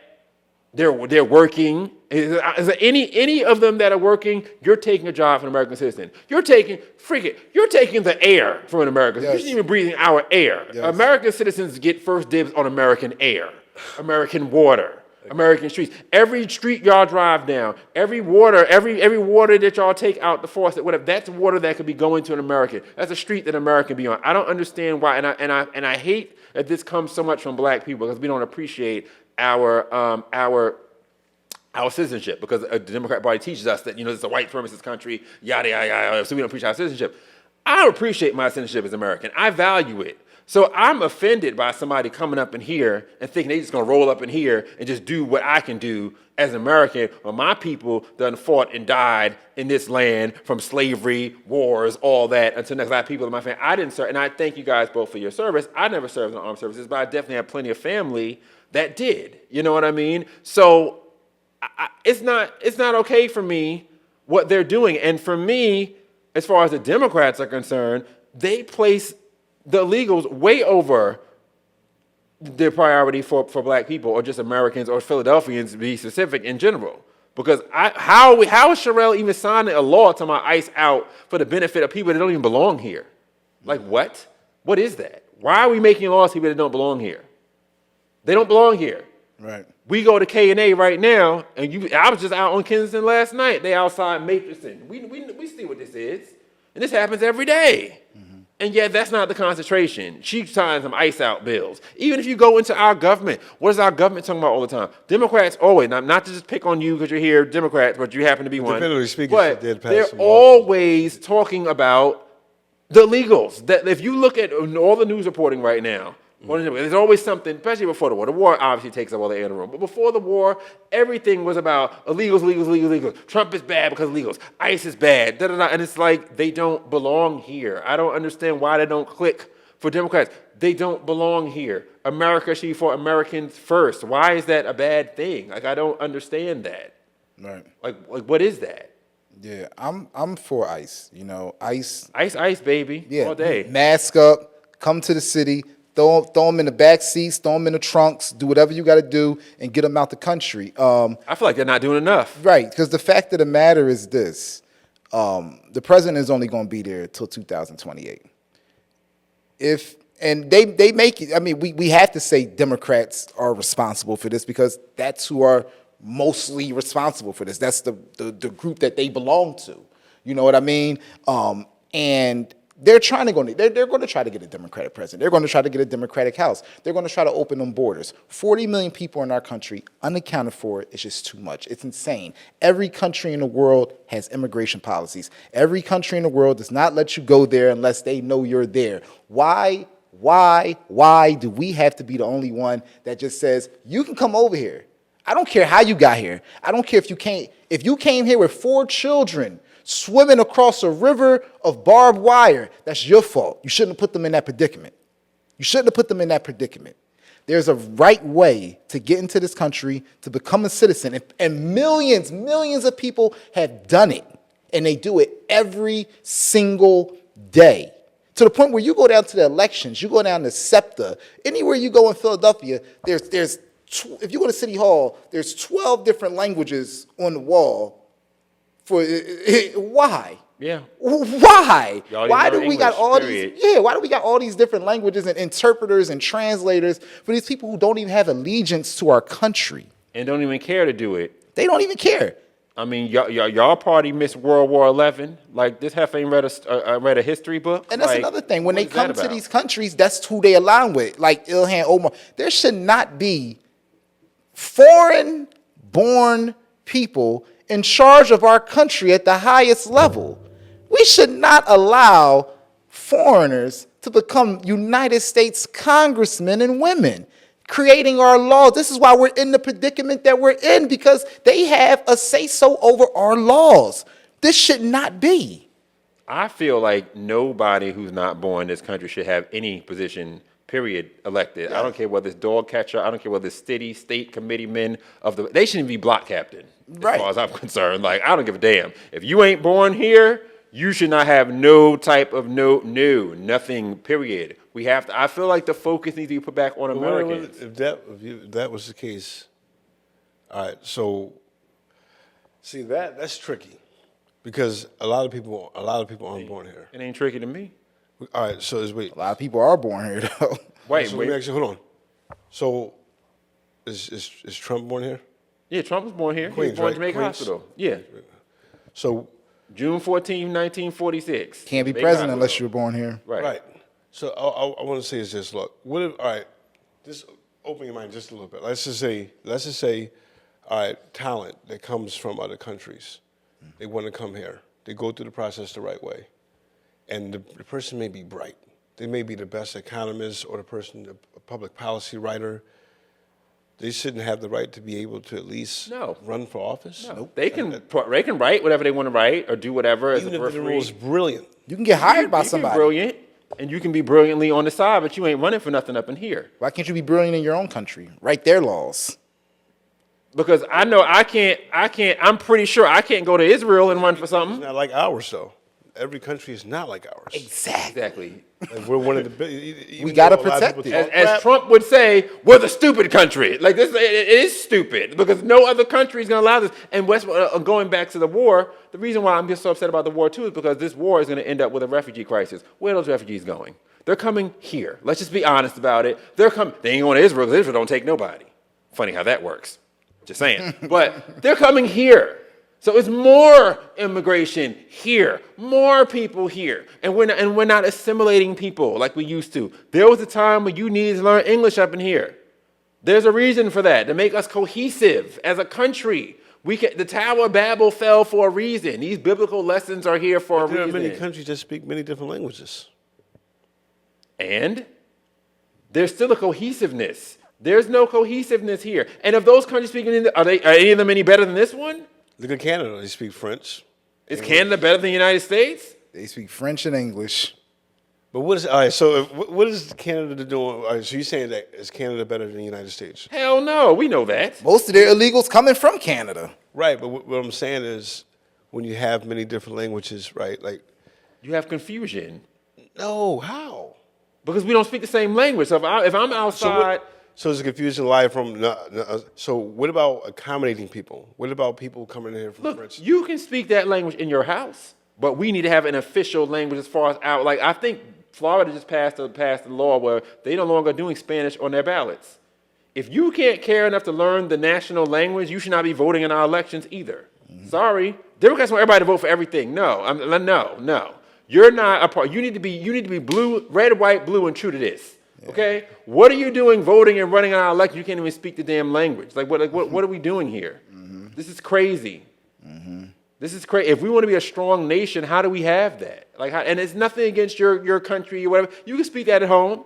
You can do all that at home. Your traditions, I'm not against an ethnic neighborhood, ethnic restaurants. That's okay. When it gets down to business, our business is conducted in English. That's why all these other countries, they talk all that mess, but everybody who's got money in every other country in the world speaks English. The Chinese people who got money speak English. Lithuanians who got money speak English, because that is the international business language of the world. If you're trying to get money out here, you know English. No one's speaking no Tagalog and making real money out here. Let's just be honest about it. So we are the international business country. I hope we remain the #1 country in the world, #1 economy in the world. All these things are running in English. Us allowing all these other people to come in and we're dissecting and splitting off into all these different languages, it's not helping us be strong. We don't even know who or what's going to hold us together as a nation, because we're not an ethno state. All these other countries, they're all ethno states. So if you're a Nigerian, you're from Nigeria. If you're Ethiopian, you're from Ethiopia. America's many different colors and textures and all that. So what binds us together is our Americanness, our patriotism, our love for this country. And I feel like your party specifically does not foster that. I don't think they even like America for real. So you don't think Democrats like America? patriotism? You don't think that? No. Hell no. The only time they get patriotic is they say, oh, well, Trump is bad, we hate Trump, and they'll throw an American flag up there to say we hate Trump. But as far as actually respecting this country, when you have people, and let's talk about the black folks specifically, this is a white supremacist country, and they hate this country. I feel like Democrats inculcate a hatred of our country onto black people. They don't show us the opportunity that we have here. That's why you have Nigerians, every other black race of people coming here and doing well, doing better than we do. Do Nigerian Americans have a higher per capita income than even the white people in America? Really? Yeah. Why is that? Because they're not coming with this chip on their shoulder. They look at America's land of opportunity, not as an oppressor, some some plantation or something. They don't look at America that way. They don't have that chip on their shoulder. Without policies that's saying, you deserve this, without doing nothing. We got PHA, we have Section 8, we have these policies, we have that because you're black and you deserve it. It doesn't make you want to go out there and actually earn something worthwhile. It doesn't make you want to go out there and actually go to school to become a doctor for 12 years, go to school to become a lawyer for 8 years. It doesn't make you actually want to get out here, do the work and become president or start a large company if you can go right downtown and you got these politicians saying, hey, you're black and we're going to try our best to help you out and you don't have to strive for the top. That's basically what they tell us every single day. I do feel like the Democrat Party's message, not to just dump all over you, but and not you obviously, and it's specific people, not it's not right. But I feel like largely it is a message of victimhood. It largely is even the whole idea of white supremacy. I just think that it's nuts to me that you have people that are black and successful telling other black people that they can't make it because of white supremacy. Looking at that you made it. So why can't I make it? You made it. You know what I mean? All these black leaders, quote unquote, they're all successful. Al Sharpton is doing great. He's doing very great. He's doing great. Have you met Al Sharpton? Do you know him? No, I know who he is, but I never met him. Okay. Well, he's doing great. You know what I mean? And it's he's doing great while telling us how we can't do great. I don't get it. Why do they put us in this box? Didn't Al Sharpton recently come here? What? Didn't he recently just come here? To Philadelphia? No. I'm tripping. America. That was another thing Al Sharpton spoke at. Al Sharpton is a former confidential informant for FBI and civil rights activists. Yeah, he's FBA. I don't think he's no type of Jamaican, nothing like that. I think he's born and raised. Yeah, I turn around, I see him talk a lot. Yeah, he gets paid to tell black people to go out and vote Democrat. Literally, he gets paid hundreds of thousands every election for years. Paid speaking. Ignore the policies, vote Democrat. That's his job. I don't even know if he's a reverend anymore. I don't even think he ever was. I don't know about that. He has a church, so I know if he's at the National Action Network in Harlem. Yeah, he did. I know about that. I don't know a lot about Reverend Al Sharpton. I just hear sound bites from him. I don't really. He's been in the game for a long time. He has, and And what's funny about Al I respect Sharpton was it for- Al Sharpton came and he preached at my church in Brooklyn when I was like, maybe like 8, 9, 10. And I remember him saying, it was so inspirational, that he was like, that the things that the slave master threw away, like, the collard greens was weeds and, chitlins was, the pig and tail somebody didn't want it. And then, black folks took it and turned to delicacies. You got all these buses of white people from Europe coming up to Sylvia's and Harlem, all sorts of restaurants. And that's true. And I thought that was, as my 8-year-old self, I thought that was very inspirational. So to see him now as an adult with all this victimhood, like what happened to the inspiration? Because I thought how that the sermon, message I never changed. forgot it. Now, like I said, that was like what, I'm 42 now, so it was like what, 35 years ago? I never forgot that sermon that he preached at my church, and it's like, where is that inspiration now? Everything with the Democrat Party is just like, you're down, white supremacy, Jim Crow, and it's like, that's not even the life that we live. There's no KKK people riding around with horses through Philadelphia. Like that's not real. But it's like I hate the fact that we even talk in those type of terms still. Like I don't even understand why those things even have the effect that they have at this point.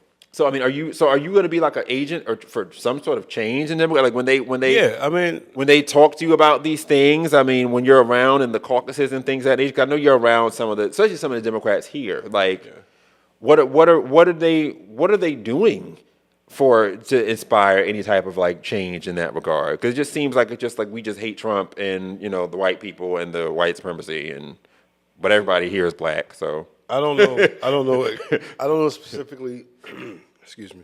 I don't know specifically what their plan is to inspire hope and change. For me, is going to be my perspective, right? Yeah. Because before I'm a party on myself, right? Right. And my policies and things that I'm going to push are things that I experienced in my life personally.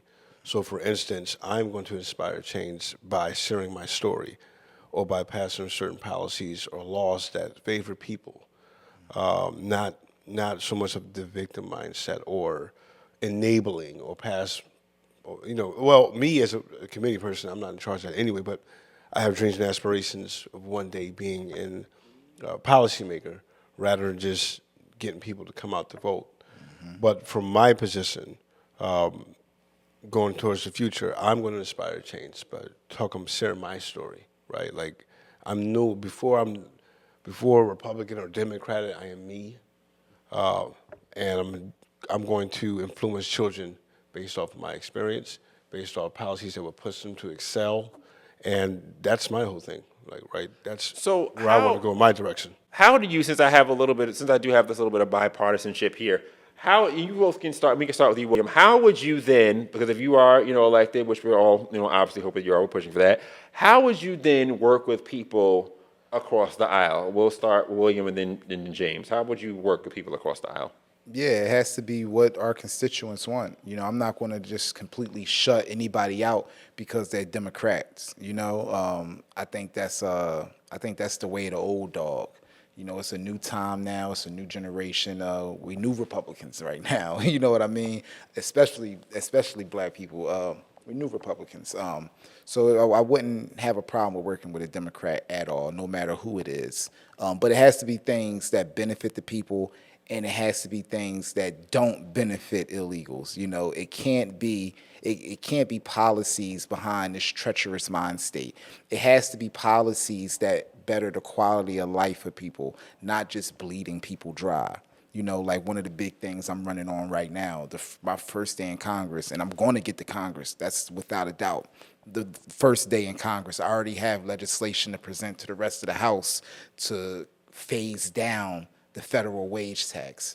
And I'm also going to work with Pennsylvania legislators to see how we could phase out Philadelphia's wage tax and lower the entire state of Pennsylvania's wage tax. So it has to be things like that actually makes the quality of life better for individuals all across the board. Not just these personal agendas. Because I'm not being backed by anybody. I'm not being funded by anybody, and I don't care about being on any of these politicians, whether you're Democrat or Republican, being on your good side. I'm from where the people are from, and that's what I'm running behind.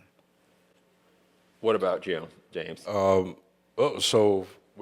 Like, How would you work both across sides the of it. aisle with people? Like, what would you plan to do to work across the aisle? I use my relationships, my personal relationship skills, with a lot of people, right? Like I have a way of wheeling people in, regardless of being progressive, far left, mega, whatever it may be, and to find common ground. So, for instance, when I ran for office in 2022, I was Republican at the time, right? Then I went over into Democratic. It's not a secret, right? I'm not hiding from anything or avoiding anything.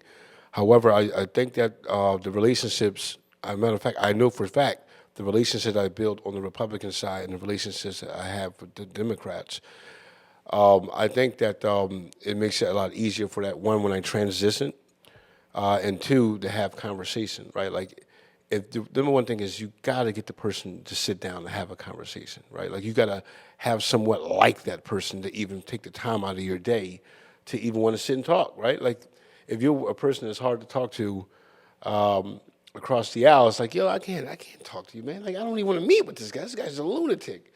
Like, you use your interpersonal skills to build relationships, right? And that's what I did, being on the Republican side and Democratic side. And then number two is like logical sense, right? Like, we can all come within reason with logical sense. Like, for instance, if it's raining, we can all agree on you need an umbrella, right? Or you're going to get wet.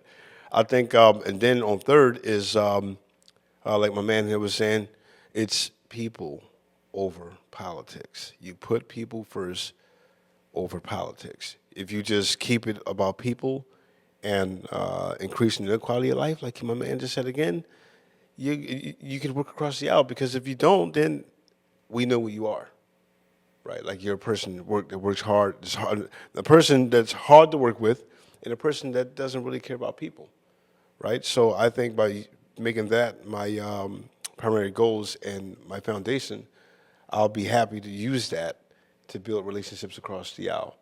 With me having Democrats, I can call Republicans on the phone now. I can call Democrats on the phone now, and say, hey, look, this is how can we do something better for the community, and they will pick up, for sure.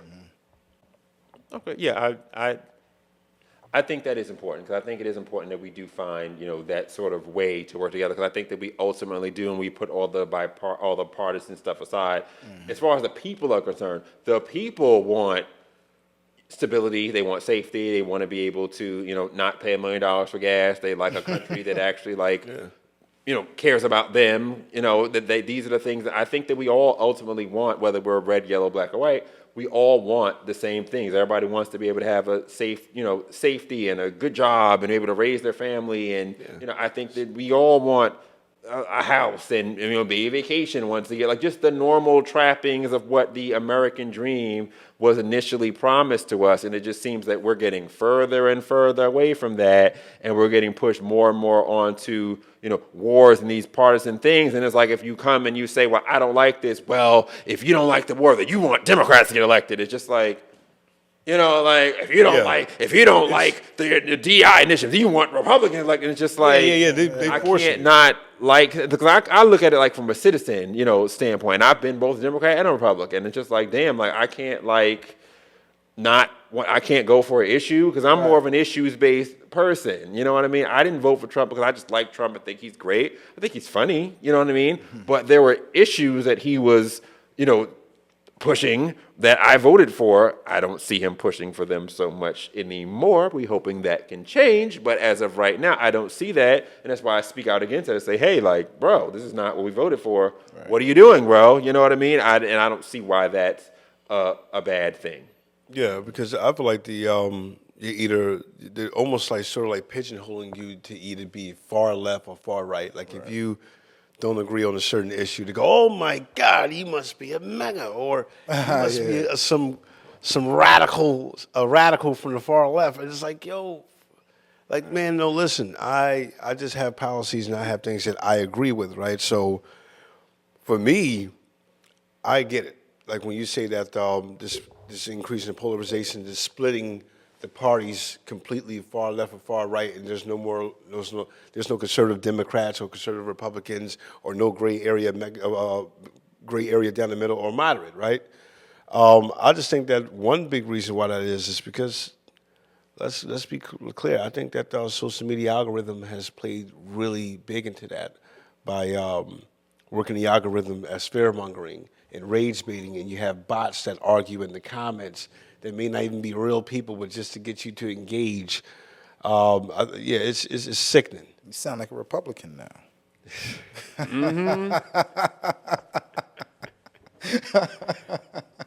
Oh man, We don't want to get you in trouble. nah, man. We don't want to get you in trouble because you know the last time you talk out of turn, they broke your finger. I see there. Oh no, I got this at Democrats work. ain't playing Oh, no no, games. he going to get a lot of support from this one. They're going to be like, he went on there with both those damn Republicans. Yeah. It's gonna work to my advantage.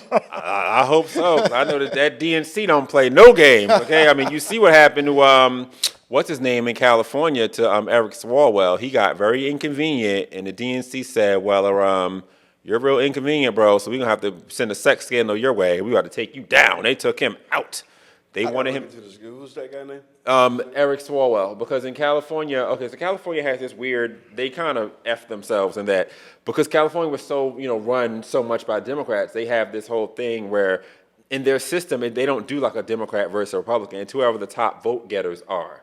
And that's who's going against each other. They're doing their their governor's race right now. So the thing is that there were so many Democrats that were running against one another that the two Republicans actually end up getting the most amount of, the highest in the polls. So they were in danger of making it to where there'd only be two Republicans on the ballot because all the Democrats, because they're splitting the vote, would all be. So like Nancy Pelosi and the California Democrats, Gavin Newsom, whatever, they said, oh, we got to fix this now. We got to get rid of Eric Swalwell. Eric Swalwell was one of the higher vote getters for the Democrat Party. So they wanted to get rid of him because if they got rid of him, then his votes get split throughout and they can help somebody else move up into that, that second spot. So it'd be them against a Republican. He didn't want to move. So they said, okay, we'll move you. And all of a sudden, some woman comes out, he touched me, Now, mind you, not saying homegirl was lying, he probably did do it. But the thing is that the DNC knew that he did it. They were willing to keep the secret as long as he was cool with them and did what they wanted him to do. The moment he stepped out of line, they said, oh yeah, we got homegirl out here. Not only is he out of the governor's race, he just quit his seat in Congress as well. So they just destroyed this man. And the DNC I gotta look don't into play. that. Yeah, the DNC don't play. That's what I was talking about earlier. Congressional members and these public officials without a backbone. There's no way you're doing that to me. Yeah, the DNC. There's no way at all. But you can't be bought and sold by them. Exactly. You know what I mean? So I actually just found out a friend of my grandmother. She's the vice chairwoman of I think the Pennsylvania Democratic Party. Janie Blackwell. Yeah. She was a friend of my grandmother. I actually just found that out recently too. Yeah. See, we love that. I love this bipartisanship. I love it. That's what I wanted. Like I'm so excited about it. But where do you see this? You don't see this very often because it's always siloed one side or the other side. And I didn't want to be that. Like I said when I started the show, I want to talk to libs. Libs, I want to talk to you. We can talk. It's okay. You know what I mean? I wanted that. I really did want that. When I started this, because we live in a country where there are libs, there are conservatives, they're both on both sides. So it's two council members in Philadelphia I'm actually fond of, Isaiah Thomas and I like him a lot, and Councilman Nicholas O'Rourke. Yeah, I like both of them a lot. Everybody else I really don't think too highly of, but I do like both of them gentlemen a lot. I like them a lot. Look at that, coming to balance. We're liking people on the other side. This is what we like to see. Yeah, but the rest of them though. But go ahead. He's not particularly likable. So there is this social media influencer who's just become a thing. This guy Chud the Builder. Basically, he's made himself famous by going around and calling people the N-word, and that he goes on stream, and of course, black folks get outraged, and that's how we then made this man a celebrity. So we will check out a couple of his videos. Chud the Builder. You heard me, nigga. Fuck your shit. Let's not fight. I am. Touch me again. Touch me again. I don't want to get pepper sprayed. I really don't. Go pick up my hat, nigga. You heard me, nigga. Fuck your shit. Touch me again. Touch me again, nigga.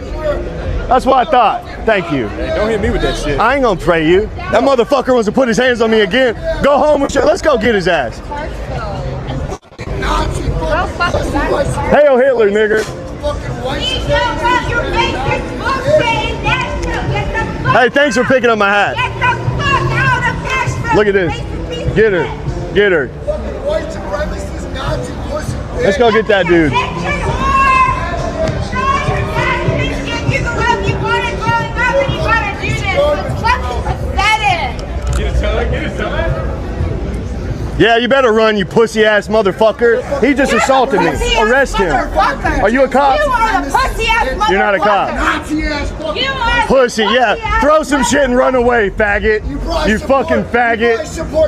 Go fuck yourself, faggot. Mommy's house in Clarksville. He just threw some shit at me. Arrest him right now. Mommy's house in Clarksville. Arrest him right now. Huh? You didn't see anything. It's on live stream. Clip it, send it to my DMs, chat. I got hit with the taco. Chat.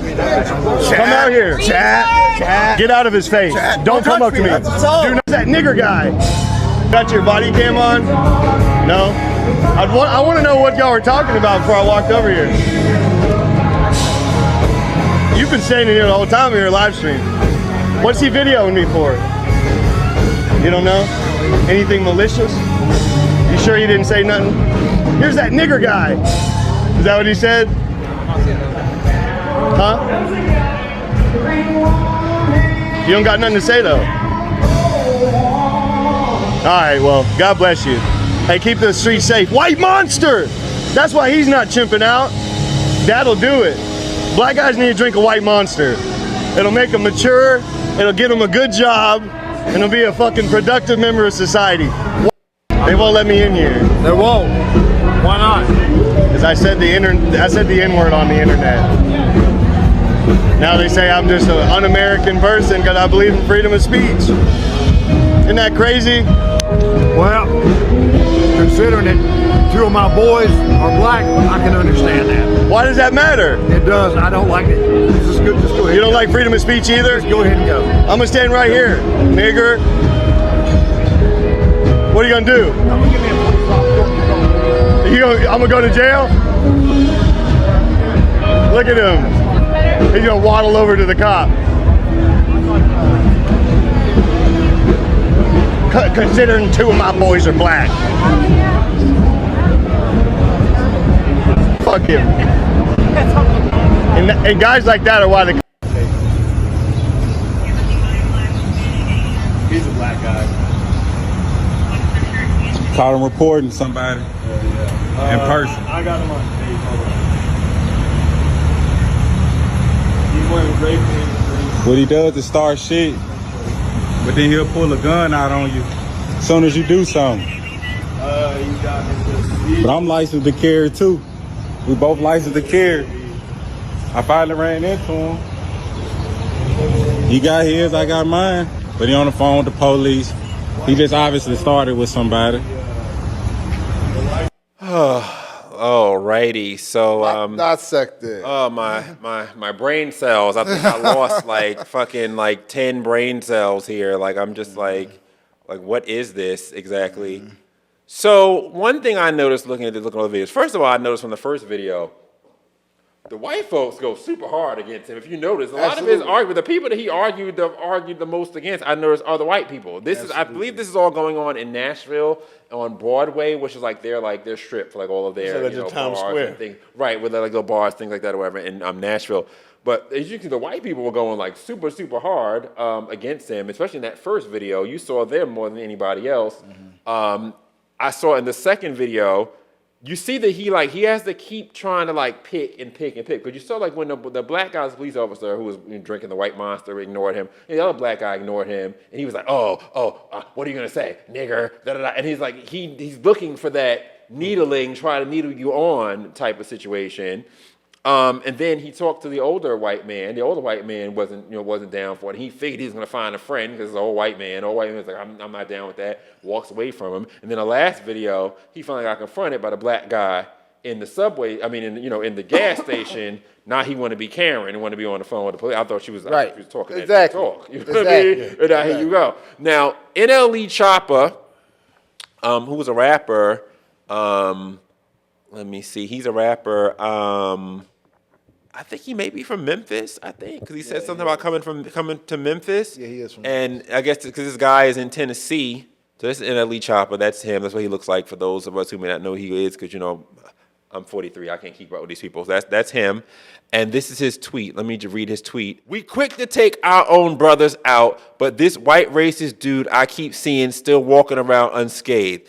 Tell Buddy to come to Memphis. I'll figure out a way to make it justified to put Buddy ass in the dirt on my baby. Again, I feel like people like this, we as black people have to stop making these people famous with our outrage. As you can see, it wasn't even black people that he was even targeting. It's the white people who had more of a reaction to him. But again, he's looking for that reaction. That's what people like this do. Like in his chat or whatever, because he's streaming. I guess people are chatting and saying whatever.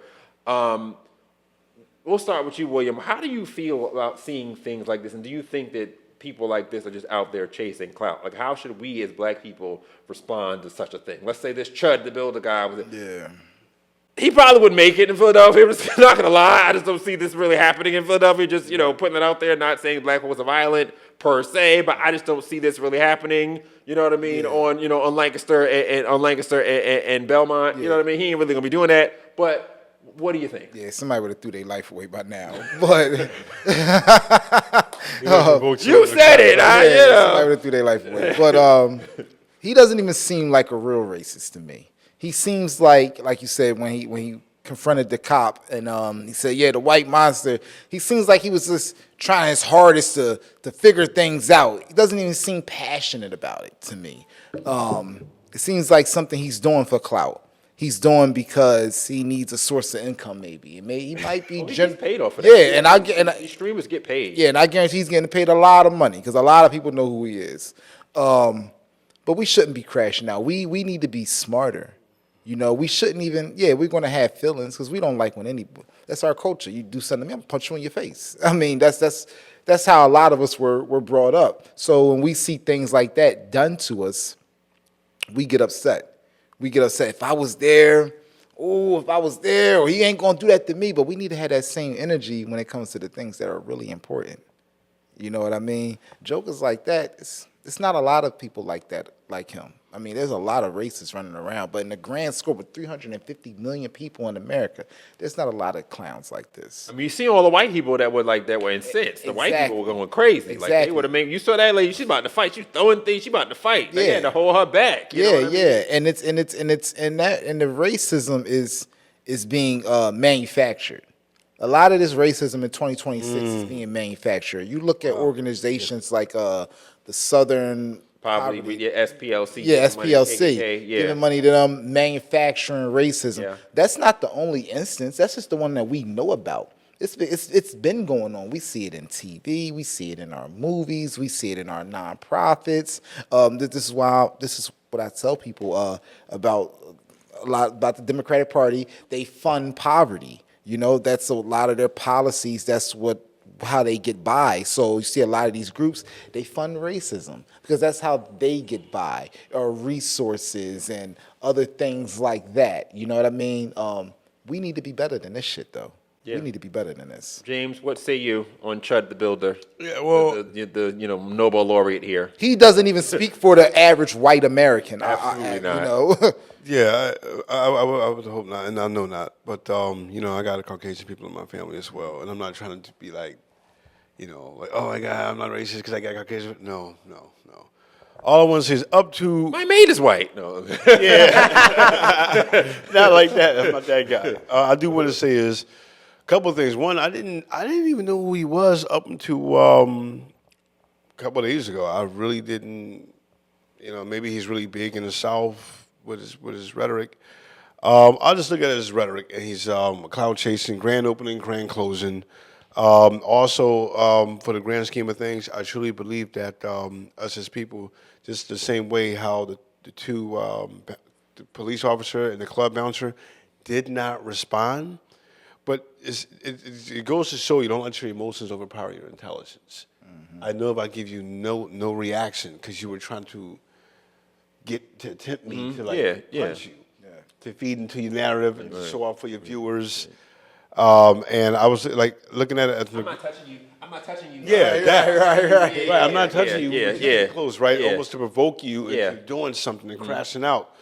It's like Nipsey Hussle said was like, we have to respond, we have to change our way how we respond to disrespect, right? And they knew, they were thinking intelligently, not emotionally. The club bouncer and the police officer leaning on the wall, they go, well, they didn't even say a word. He felt stupid. He felt so awkward that he didn't have anything to give his viewers, nothing to feed them. Yeah. So he brought up a White Monster drink. Yeah, you got to drink White Monster. And he walked away. You notice how no one gave him the attention. He just walks away. He looks stupid.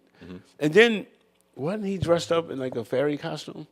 Yeah, they said something about him like being like secretly gay or something. Yeah, he and was dressed up in a yeah, I saw something like that. I was gonna post it, but I wasn't sure whether it was true, and I don't like to, because there's so much AI out here. I don't necessarily run. Yeah, I don't know who he is, but they were saying that he used to do something like something gay, something with like dressing up like a woman or something like that. And I guess that didn't work out. So now this is a new thing. But that's what I'm saying. Like these clout things are like these things are done for clout, and the whole point is that. It's not even about what he's saying. The black reaction is what makes the video. The black reaction is what brings the views. That's why I was saying on the podcast a few episodes ago when this whole thing with like Laura Loomer and talking about, Candace, this nappy head black bitch, all this other stuff. And I was saying that black people, we have to be very like our outrage creates stars. Our outrage creates multi-million-dollar brands off of our outrage. You know what I mean? So I feel like our outrage is valuable, and we need to spend it wisely, and we don't need to be outraged over every little thing. I'll tell you guys a story, a quick story about me. This happened here in Delco. So this is not my first time living in Philadelphia. I lived in Philadelphia 10 years ago. I was actually here the summer of the DNC, when Hillary shafted Bernie and all that. I was here during that summer, and I was staying out in Delco, and I was doing Uber. I was an Uber driver or whatever, and it was like a Sunday afternoon. I'll never forget it. Sunday afternoon. It was my first ride of the day. I picked up these two white guys, drunk. It was like 5 o'clock in the afternoon. They were like drunk or whatever. And we had an argument about something. I don't even remember what it was about. Something very small. I don't know if it was like the radio. I don't know, something. And they were, talking shit or whatever, and I had, whatever the argument was, I won the argument, and they basically felt stupid. So there was one guy behind me that was right behind my head, and the other guy was the other guy on the passenger side behind me. The one right behind my head was like a little more drunk than the other one, and he was like saying little slick shit. So I, very professionally, I said, look, if you feel like this ride is not up to your standards, we can end it. I pulled over, we can end it right now, you guys can get out, and we can go about my day. Because in the day, this is my car. Uber or not, this is my car, and I'm not going to be disrespected in the car that I pay for. So you can get out. And what's nice about it, not get the fuck out, very nice about it, whatever. So I pull over, crickets, they ain't say nothing. So we get to the spot or whatever, where I'm dropping off the house, whatever. They're about to get out, whatever. And the white guy behind me was like, nigger. And in that moment, like, because I never, like, mind you, I'm from New York, you know what I mean? I never called a nigga for my life. I don't deal with white suburbans. I don't deal with this type of shit, you know what I mean? Like, I'm from New York, you know what I mean? Yeah, very and in that moment, like, where I was supposed to feel like the rage of the ancestors in my belly and da-da-da, I busted out laughing. Right. And, like, they didn't even know what to, they were so confused because I was just like, so this is what being called a nigga feels like. Cause this is like, I'm supposed to be mad about this. So some drunk, random white loser calls me a nigga. I'm supposed to be like, oh my God. I'm like, this nigga's retarded. You know what I mean? Like, I busted out laughing, like, and they were just so confused. And the other guy who wasn't as drunk, he was like, oh my God, I'm so sorry. He didn't mean that. Oh my God, like, we're not racist. Oh my God, like just please don't tell Uber, don't report us. And the guy, he gave me a $20 tip and all that, whatever. I mean, I still report their ass. I'm an asshole like that, so I still report their ass to Uber. I mean, of course. But in that moment, it just let me know that, like, I control my reaction to this word. It's something that I control. They don't control me. I control it. Like, for another example, there was a white man who called this black man nigger. This old white man called him a nigger, whatever. Black man, I think it was at McDonald's somewhere in Texas a few years ago. The black man slugs him. The white man dies. Now the black man's in jail for manslaughter for, whatever, many years, whatever. What was the point of that? Because he said a word? You know what I mean? And if a white man can say a word that then can change the trajectory of your whole life, fuck up your day, change your whole life. Now you're in jail off a word. Who then has more power in that situation? Right. You're giving white people the power to control your emotions by this word. It doesn't even mean anything. Nigger means what you say it means. Just because you say it don't mean I have to react. It doesn't mean anything. Who the fuck are you to say anything about me? You know what I mean? Whereas I'm going to take that in and bring that in, and make that a thing in my life. Like, we control that. And I feel like at this point, past Jim Crow, past slavery, whatever, we're having new children, new generations, we should be teaching our children not to be affected by that word. Because whatever trauma that we have, that generational trauma, we're teaching that. Like, you're teaching your kids to have an adverse reaction to this word. Whereas we saw when the black men didn't say anything and ignored him, he looked dumb. He's out there pressing them, trying to get we take the power from that word, and we already done it because then rap music is everywhere. We call each other my nigga. I done said nigga about 5 times. I'm sitting here. I'm not one of them black people that's too good to say nigga. I don't say that because my ratchet ass gonna say nigga. I always say nigga. We always gonna say it. You know what I mean? It is what it is. But I think that for us, as far as white people saying it or being allowed to say it or whatever that is, I think that we need to not be so hypersensitive about that, because it doesn't do us any service. It doesn't do us well to do that, because again, we're giving white people our power when we do that, and we shouldn't do that. That's just how I feel. Absolutely, absolutely. I feel that way too. I think we should be bigger than a word. It's time. We have to remember Al Sharpton had a funeral for the N-word years ago. What happened to that? But they had a funeral for the N-word. I believe I was like a teenager. It was like 20 years ago. I remember. What happened to that? I don't know. And now y'all falling apart. Oh my God, he said the N-word, and oh my God, I'm falling apart. That's the only thing. Why? That's the only thing. It seems like we're not sensitive. We're not desensitized to. We're desensitized to crime. We're desensitized to all types of sexual all types violence, of, video games, all that stuff. But that word, you say that word, and we flip. And we gotta change that. We gotta be better. Yeah, it's a weakness. That's a weakness. I don't know why people think that's a strength. Like even with NLE Chopper, I don't want NLE to go after this guy and lose everything he has for this clout chasing ass. Exactly. You know what I mean? Come on, bro. Like, why would you do that? You're one of the successful ones.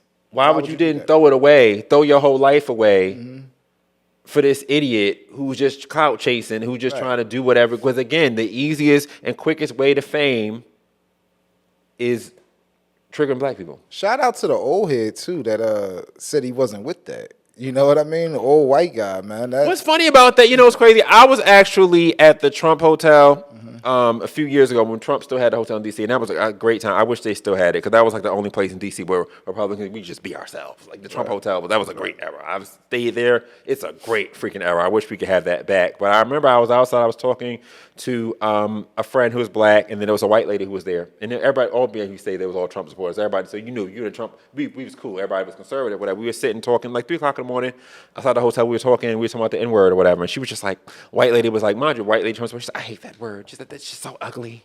And I just don't know why anybody uses it. And I'm just like, and I'm thinking to myself, like, bitch, I done said nigga about 10 times. It ain't that fucking serious. But for a lot of time, for white people, a lot of white people, like, it's really like a thing for them. They really don't like that. So I try to be sensitive about even using it in front of them. You know what I mean? Because they're more sensitive to it even than we are. You saw how that lady, she flipped on Chudderman. Mind you, there wasn't no black people in there. So she wasn't put on the show for nobody. There was nobody black there for her to. That was her that was just heart. how she genuinely felt in her heart. You know what I mean? Same thing with that white guy. Like, they was ready to flip on him. You know what I mean? Over that. So I think that for a lot of black people sitting at home, like, everybody white ain't against you. Don't think that everybody white, that he represents everybody white, because he doesn't. I just told Amanda Seals that before she blocked me. Everybody white ain't against me. Yeah, she blocked me. I'm sure she did. She's a struggling and fake journalist. One of your people. Yeah, she's struggling, fake. She's always had a struggling career, but she Amanda Seals. Yeah, she just blocked me. I told her, I said, every white person not against me. Oh, they are, and she went into this whole rhetoric, and before I could respond again, she blocked me. You know what I mean? Had all her followers coming for me. This was about a week ago. Sounds about woke. Yeah. Okay, so for our last segment, something fun, never tried before. I call it Meme Team, where, the internet is, of course, ruled by memes. They're making these pictures with these sayings on them and whatever, and everybody's just saying whatever on the internet. So I'm going to show you some memes. And I want to have your genuine reactions to them. Some of them are, offensive, as memes are, but I want to get your genuine reaction to them. Black MAGA supporters be like. So when you see this meme, what does this mean to you? And I'm actually going to start with the Democrats. Yeah. Tell me, when you see this, and as you know, I've fully embraced my inner raccoon. I've fully embraced it, as you can see. Let's see. When you see this, what does this mean to you? That's stereotype, man. Like, black mega supporters be like, thinking, basically, in other words, thinking that they're white. Nah, that's stereotype. That's stereotype. When I see that, immediately I go to, that's a stereotype. Because I know a lot of black mega supporters who are, guys from the block, and they know for damn sure they're not white. They just stand on certain policies and laws that he's pushing forward, but they don't look at themselves as white. These guys is from the block. So yeah, that's how I think about that. That's trash. What do you think, William? I look at that and I see fear. Because that's what they say to you, William. Yeah, absolutely. Absolutely. Mind you, got a whole head full of dreads, but you're right. But I'm white man. Yeah, okay, sure. right, you just white man. Okay. But I see fear. I see a group of people that recognize that another group of people are going against their establishment. Because this is only created by a certain group of people, and that's the people. Amanda Seals? Yes, her group of people. Yes. To think that we can't have, this is what I spoke on earlier. These people feel so anti-American that if you identify yourself as a true patriot, they look at you as a coon, as a house Negro. This is the fear that they have placed upon you. But to say, make America great again, you're not saying make Trump king, make Trump the best. You're literally saying make America the place that you grow, the place that you love, the place that we work, the place that our grandfathers are from, our children, the place that you will continue to live tomorrow. We're saying make that great again. I don't understand this. But Dr. Umar said we Africans. We paying Africans. Yeah, Dr. Umar is he's an opportunist. In Africa. Dr. Umar is an opportunist. And handling is more like I'm gonna tell you about Dr. Umar. Been trying to open up that school for 10 years. It's finally open. I'm gonna tell you about Dr. Umar. For real? Yes, it's open. No, it's not. Dr. Umar has been. Listen, when I drove past it was closed. Listen, Dr. It's Umar right has in been Wilmington. trying to open up that school for 10 years, right? Taking millions of dollars in donations. I opened up a school literally 2 miles away 2 years ago in Wilmington, Delaware. I have way more students than him, and he's been at it for the last 10 years. And mine is a for-profit school, meaning I don't need government funds to help me operate. I don't need donations. I don't need none of that. We're a for-profit school. Cash app. And 72 kids go there and do not pay the $11,000 tuition that they're supposed to pay a year. Not one. I want to visit this place. I got to see this. Yes, not one. Put that together. I got to see it. Not one. I like that. Yeah, so Dr. Umar's an opportunist, definitely. You think so? Absolutely. Absolutely. I really think he's a genuine person. He called my construction. Dr. Umar? He called my construction company up there. Listen, he called my construction company to help fix the school up, right? For 2 weeks, we were going there, giving estimates for roofing, electrical. He came to me and said, "Yeah, I thought you were going to do it for free. Why the hell would you think I'm going to do this whole school for free?" And then he went on Instagram the next day and started bad-mouthing me. These contractors, they don't want to help the brothers out. They want to charge fees. Umar is an opportunist. Listen to the people that give him the money. He's an opportunist. They don't want to help the brothers out. So so if you charging, you that white man in the mirror. Yeah. That's what. How you buy a building and almost 10 years later, you're talking about they're trying to take it for taxes. And I know Newcastle County. Newcastle County is one of the best counties in the United States of America when it comes to working with property owners and backed up taxes. Why are you buying a building anyway that you haven't handled the taxes? So now you're saying we need more money because they're trying to take it through tax. No, they're not trying to take it. You're giving it to them because you ain't pay your bills. Okay, please defend Dr. Umar because I want to hear this. I want to hear this. So I like his whole movement. I really do believe the brother, Dr. Umar, is. So Snow Bunny's never for you? Is it Snow Bunny's never? Snow Bunny's never? No, Black Queens forever, Snow Bunny's never? No? Look, I love everybody. So I'll regulate every shade of the ass, what's that, Big Pun? Yeah. No, but I really do believe, I truly believe, I had the opportunity to actually speak with him over the phone, and I watched countless of his interviews, And I really do believe that Brother Dr. Umar is, I like his whole movement, how he's trying to increase like black equity, black excellence. I like that. And then he's opening in a school, and he's talking about Why black excellence and not excellence in general? Because I feel like I'm not black excellence. I'm excellence. Period. See, listen, whether you like it or not, I like it. I like what he's doing. I understand excellence for everyone, but I just, I like the entire movement. You know what I mean? I'm not going to just completely say I just disagree with it. And as long as he's not out here doing harm to people and Absolutely. I like it, right? Yeah. So the part where the money part is where, it might get a little Cash apps is a little. But he finally, look, I swear. Cash app, No, FDMGG, no, Cash I app, see the- FDGMT. He got to say everything 3 times. FDMG, Cash app, FDMG FDGMC school.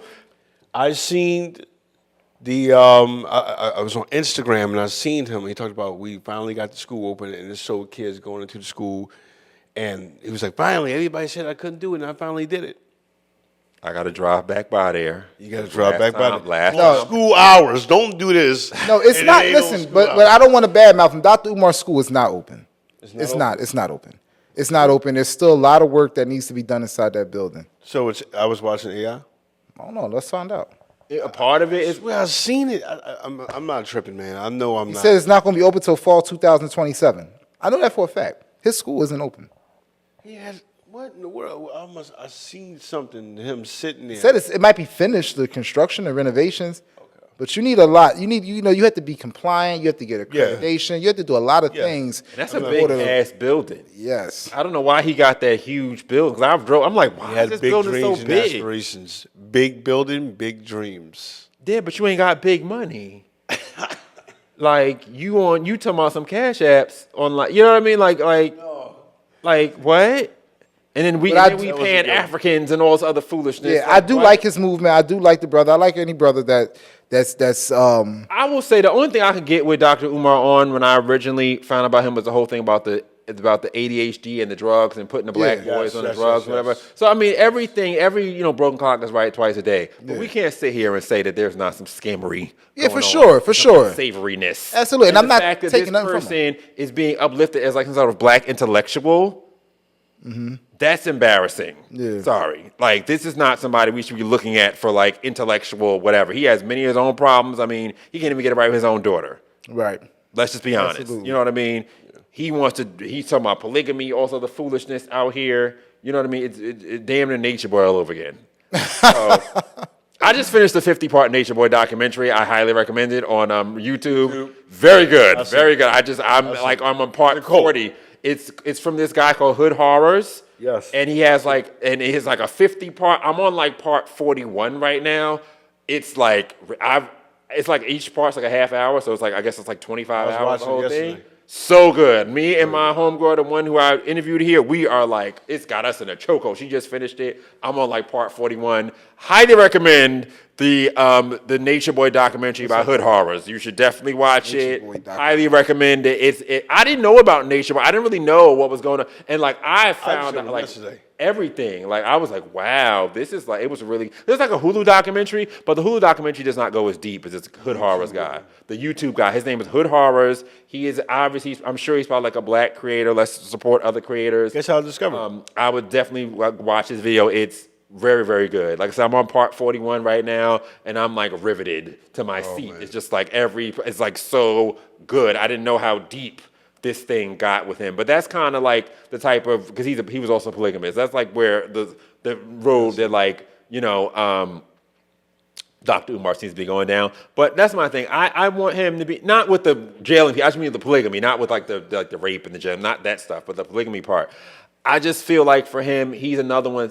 He just gives me like a race hustler. I feel very race hustler out of what Dr. Umar is saying. I'm not fit to me. He doesn't come off to me as a serious person, like for me. And obviously I have a raccoon hat on saying this, but still, even for me, I'm not getting serious person from him. But I wish him the best, and I hope that it's always. I think that his idea when he's talking about the school teaching the kids about agriculture and guns, all that sounded really good. You know what I mean? I'm for that, but I think that a lot of there's a lot of commingling of funds. All the funds ain't going to the school when you Cash App. That's quite obvious.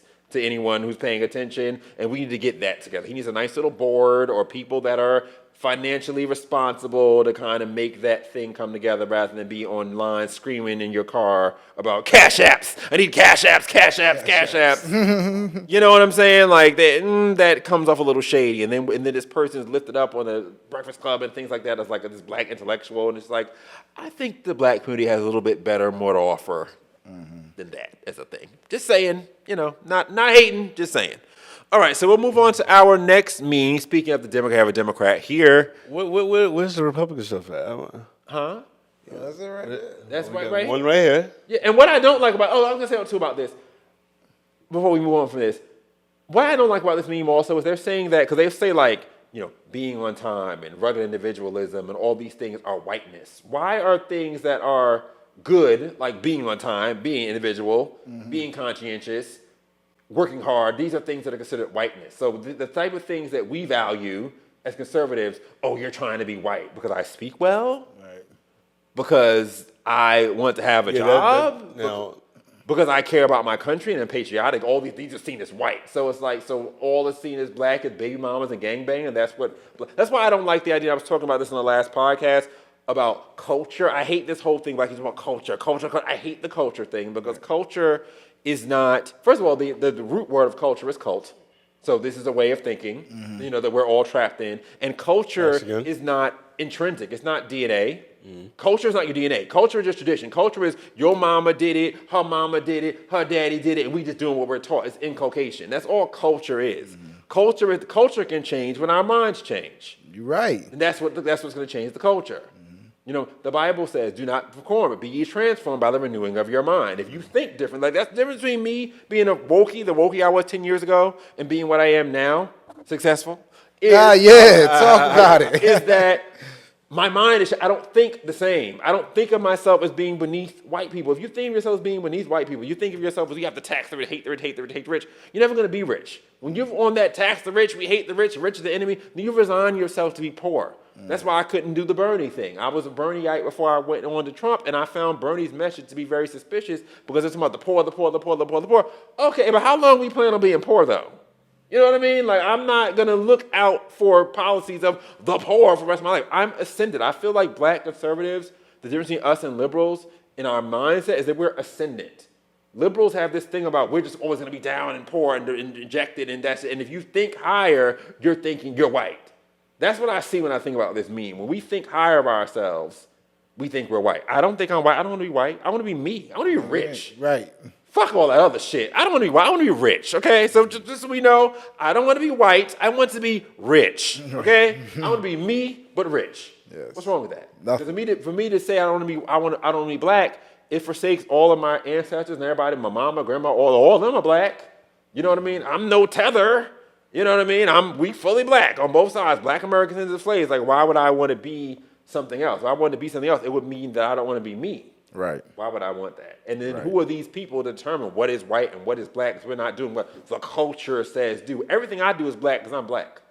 So, period. And culture can change. One of my friends I was in the military with, he black and the 10 of us put together. You know what I mean? He live in Colombia right now. He been living in Colombia since 2009. This man's Colombian. He's not American. He's Colombian. He speaks Spanish, and everything. So, like you said, culture can change. Yeah. And a lot of our culture. We have the power to change the culture, and I think going back to the N-word, we should change the culture. Now, and only black people can do this. We have to change the culture around the N-word.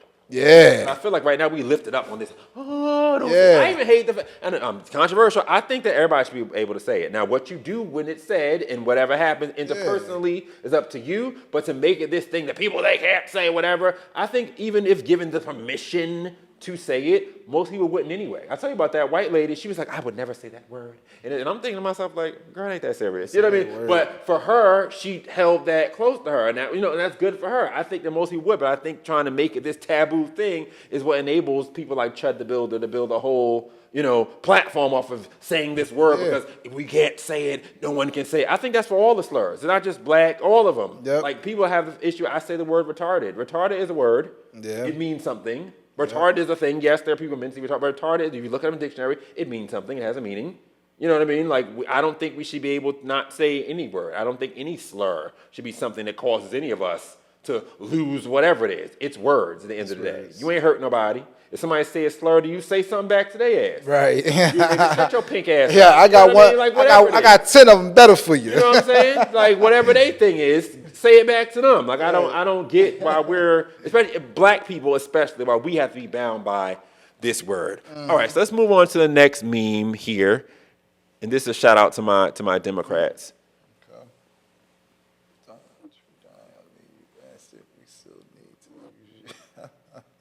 So we will have the response from the Republican first. When you see this, what do you think of? Yeah, so it looks like some of the things that I've been screaming for the last couple years. You see the Democrat trying to keep racism alive. A lot of their policies and legislations are built around racism and poverty. They make their constituents feel like they're victims. They make their constituents realize that they live in poverty, and they make them feel like it's not going to get any better. So you have to elect us, and so we can have these programs to give you the better life in poverty, to help you deal with racism and keep you angry and entitled. I don't like the fact that some, not all, but some of my people are the most entitled people in the world. To think that a word can destroy us, to think that we have PHA programs in Philadelphia that you can stay in for generations. You can literally stay in a 2-bedroom apartment for generations. When you die, you can pass that on to your child. They can stay there with no want of owning anything. That's a program built around poverty. That's own nothing to be happy for that ass. Yes, absolutely. And that right there keeps racism alive, because when you look around and then your elected officials say, you're there because of white supremacy. No, I'm here because of you. Literally, because our politicians, for some reason, cannot find ways to create revenue or measurable outcomes to improve the quality of life for these mostly democratic jurisdictions like Philadelphia. All right. So what say you about you gotta defend your people now? Come on, what you gonna say? Let me read it. Let me see. Racism, Democrats. I look. It's a funny meme. It's funny because it's true, as they say. They're both funny memes, but again, more stereotypical shit, junk. But there are those who do fearmonger and those who build off of that fear of this is being institutionalized. Races, fear-mongering is real, and it does give people, it prompts people to come out to act, right? So that is definitely real. It prompts people to come out to vote too. Yeah, the act, to come out to vote and get to the polls, because the best way to provoke the action is to get someone to respond emotionally, and I know that for a fact, and that there are some that do roll off of that. Y'all are really good at that. Oh yeah. The Democrats are really good. No, hold on. No. Y'all are really good with that. Hold on. Y'all are. I wish the Republicans were better at it. You know he the press, man. He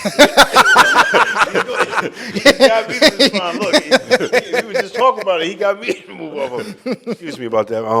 For coughing, I got allergies, people. No, you're fine. Yeah. And this place is full of plants, so I'm sorry about that. It's full of plants. I was fighting for my life in here. You see what you did? He's gonna invite if you Democratic and liberal, you come in here, he's gonna kill you with his plants. He's gonna take your oxygen away.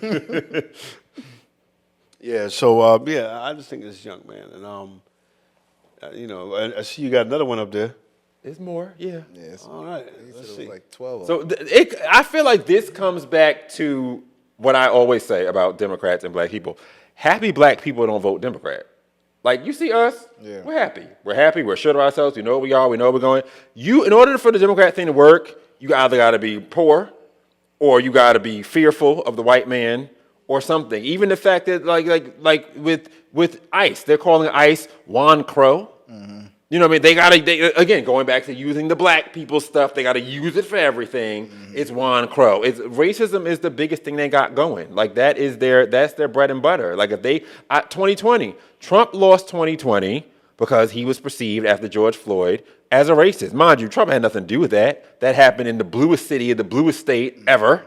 You know, everything from the dog catcher to the governor is a Democrat, and I warned them of this before it happened, that y'all got to get tight with this whole racial thing with your response to black people. They didn't listen, and you see what happened. They would do that, but racism is their biggest goal of the Democrat. They love it. The Democrat Party they use it. They manipulate black people's emotions with racism. That's why they're telling us that we are under white supremacy or all this other stuff. You know what I mean? Like, that's what they do. Yeah. They need it. Without them, if we had to just look at just straight policy without no racial shit, what would the Democrats even win? They gonna run on putting girls and boys sports and all types of transgender stuff and whatever. Like, what do they have besides even me? I vote for me voting for Trump. What's the first thing they tell me? You a coon? Racism. Racism, race traiting. They can never argue the policy. Even on all of the things that I post, and the Democrats come and the liberals come, always, oh, you're a coon, you're a Sambo. Everything is on race shit. They can't say, well, no, you're wrong because of this in the policy. Like, they can never argue that. It's always got to be, especially when it comes to somebody black, some type of racial shit. And even the white people,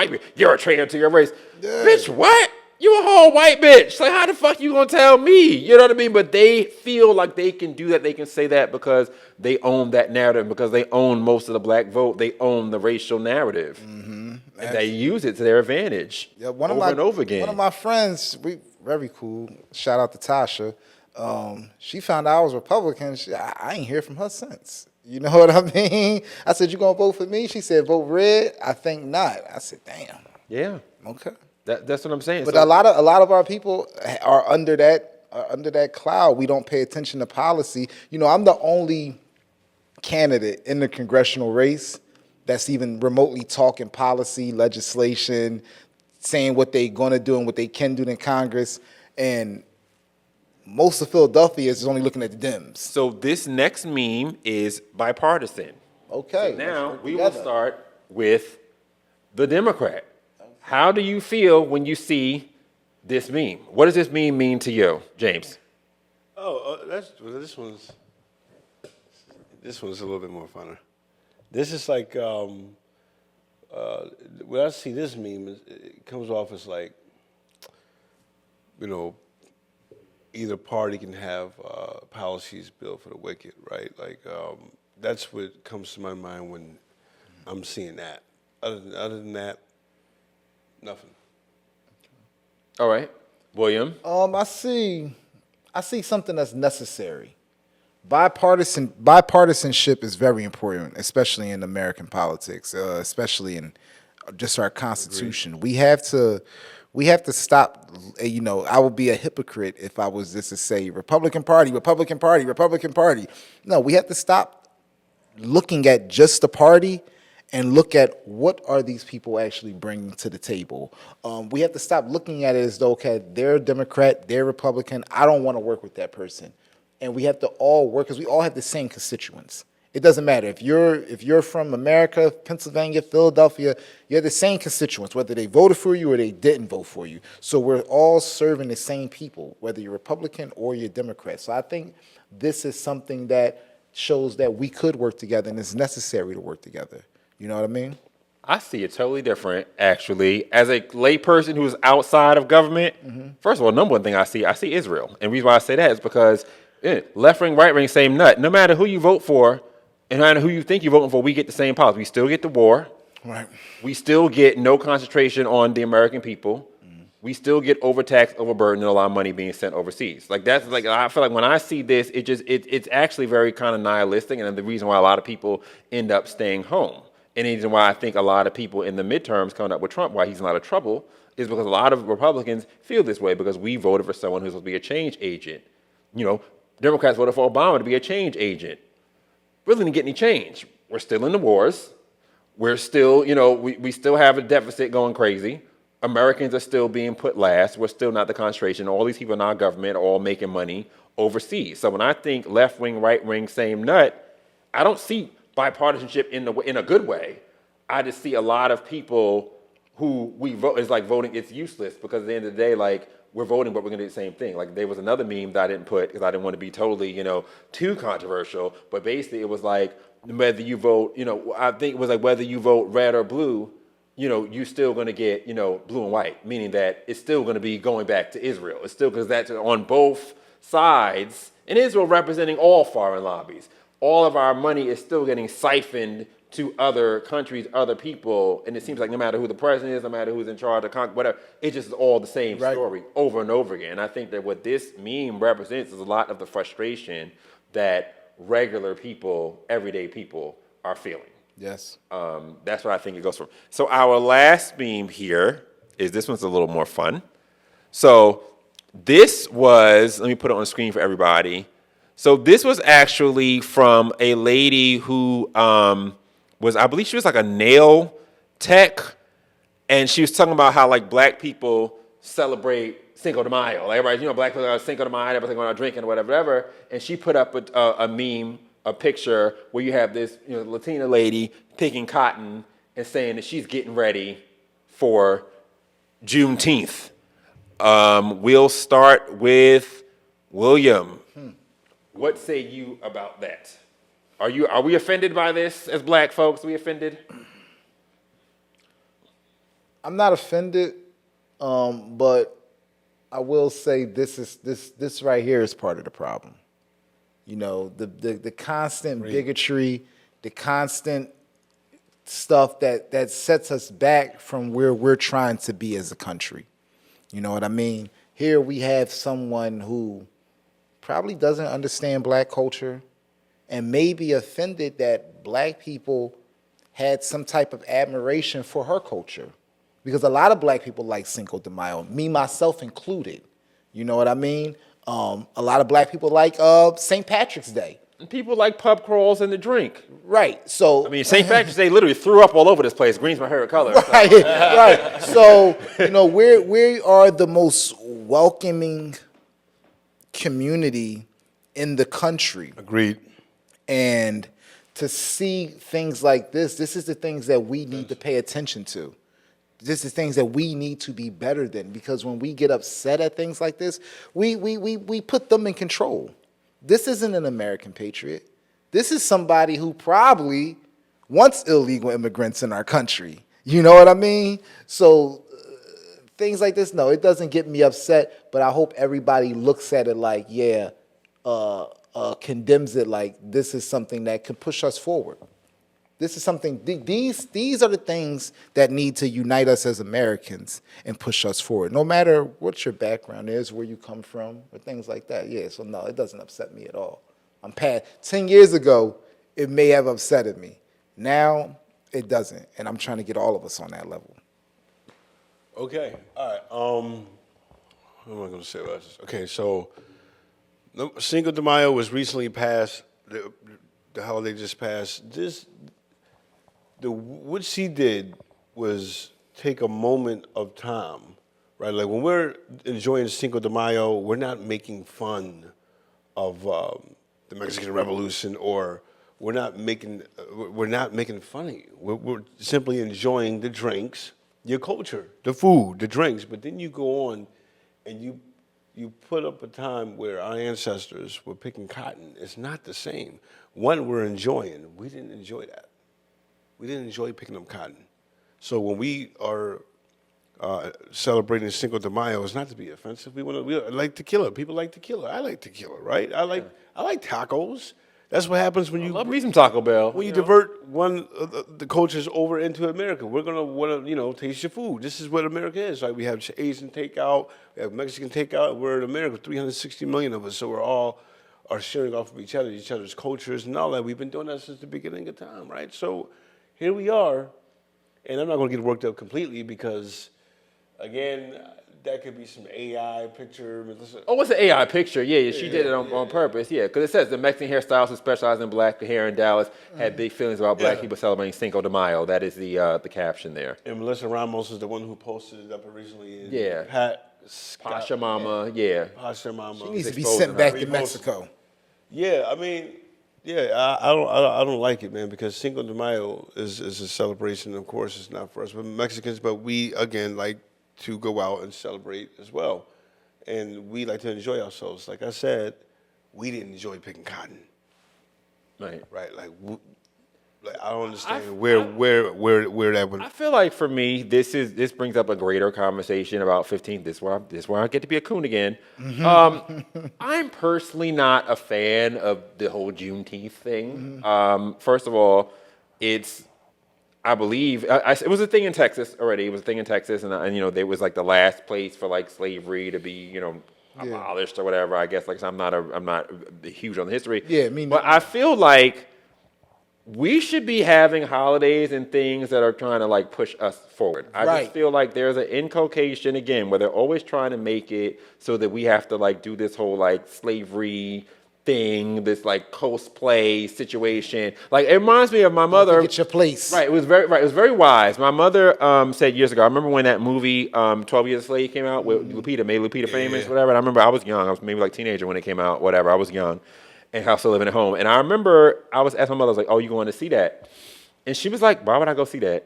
She was like, we live that. And why, you know what I mean? And I don't want to be mad at white folks for another month. For what? And my mother had lived in the South and dealt with the whole, she's talking about when she was 5 and she couldn't go to the ice cream place and white people didn't want to serve them, whatever.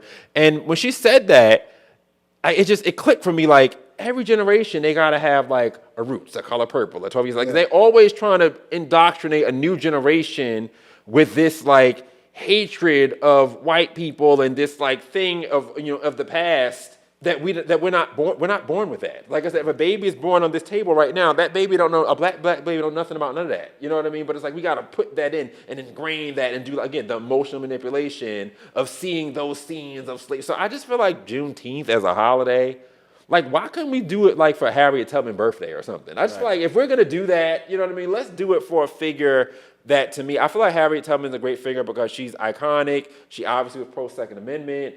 She's almost like an American saint because there's nothing bad you can say about Harriet Tubman. She don't have there's no bad press on her. We can say bad things about MLK, Malcolm X, whatever. There's nothing bad you can say about Harriet Tubman. You know what I mean? So I feel like why couldn't we celebrate, if we were going to do that, like for example, they were trying to do the whole thing about putting Harriet Tubman on a $20 bill. I'm for that. I think that'd be a good thing to have Harriet Tubman on a $20 bill. She's not a person who was offensive in one way or another, you know what I mean? She wasn't somebody who hated anybody. You have a lot of these people that are like these, pro-black, was like pro-black, anti-white. She wasn't any of that, you know what I mean? So I feel like if we were gonna do a holiday, it should be something for that. I think Juneteenth, to me, it just feels like something that Biden wanted to do to be able to pander.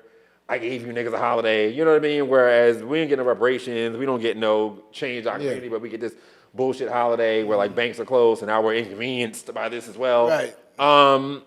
Not really a big fan of it. Not gonna lie, kind of chuckled when I first saw it. Not gonna lie, because it's just the juxtaposition of that. Yeah. But yeah, I wasn't really offended by it more than anything. But I just think that. But I also feel like when we do holiday like Juneteenth, we kind of open ourselves up to these memes of cotton picking and things because it's not something that pushes us forward. It's something that just keeps us in the past. So it's like we open ourselves up to this. You know what I mean? Literally a holiday celebrating that shit. Yeah. I mean, when you why think about it. why are we doing that? Like, how is that moving us forward? To me, like, if we're going to do that, then I don't know. Like I said, to me, if we're going to do that, let's have done Harriet Tubman's birthday or something like that, which is like a celebration, but a celebration of a person, of a triumph, and it's not looked at as like, it's like Juneteenth, like Candace Owens calls it made up and ghetto.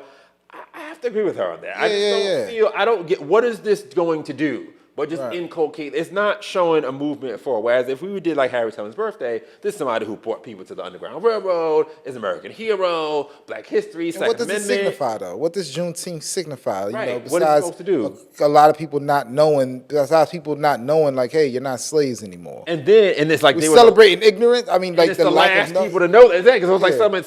So we celebrating the last niggas to find out they was not slaves. Like we celebrating that. Speaking of that, I remember when I was a kid. They were always talking about these people who are like, they said that like they were the last, I don't know if this is real or not, but they were talking about like the last people to know that they wasn't slaves. They was people that basically they're saying they're people that were slaves deep in the South, somewhere all the way up until like the 1960s, so they didn't know that slavery was over. And I'm just like, how you gonna continue that for 100 years? I don't know about that. It was TVs and whatnot by that time, radio, you know what I mean? Like, we just don't know. We still. Yeah. You know what I mean? So I feel like Juneteenth to me is kind of like a celebration of that sort of thing. And like, why is that then the holiday? This is why I say Biden's really racist for like I don't know, black folks don't see that. You know what I'm saying? Because even for that, that's what we get. You know what I mean? Like, I feel like we open ourselves up to. That's why I'm not really a Juneteenth celebrator. I'm not. A lot of people saying that's my Independence Day. I don't do 4th of July. I do Juneteenth. I just feel like that. It creates that division as well because this country is just as much ours as anybody else. Absolutely. And I feel like your people, no offense, tend to push this idea that like America is like not as much black people as it is white people's for whatever reason. And I think that Juneteenth does not help with that. Yes, Even the whole idea of a second national anthem and you have the black national, it's like, okay, I guess. Never heard of that. I don't Black need national anthem? You ain't never heard of you trying to get me you trying to get like as a Democrat? Oh, yeah, I didn't know that was a black man. I don't know if he's really a Democrat, man. I don't know.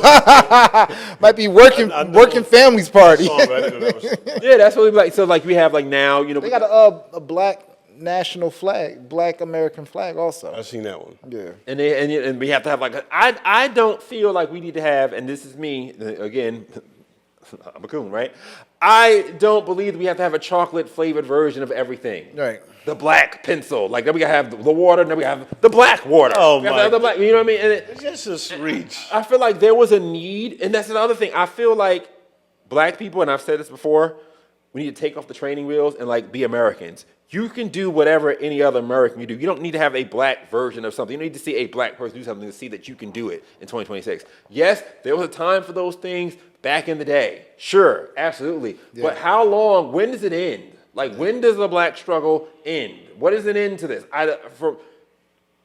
LBJ said we keep these niggas voting Democrat next 200 years. I just feel like between that and between these black civil rights leaders, they don't want the black struggle to end because they don't know what to do outside of a struggle, outside of a civil rights, outside of a march.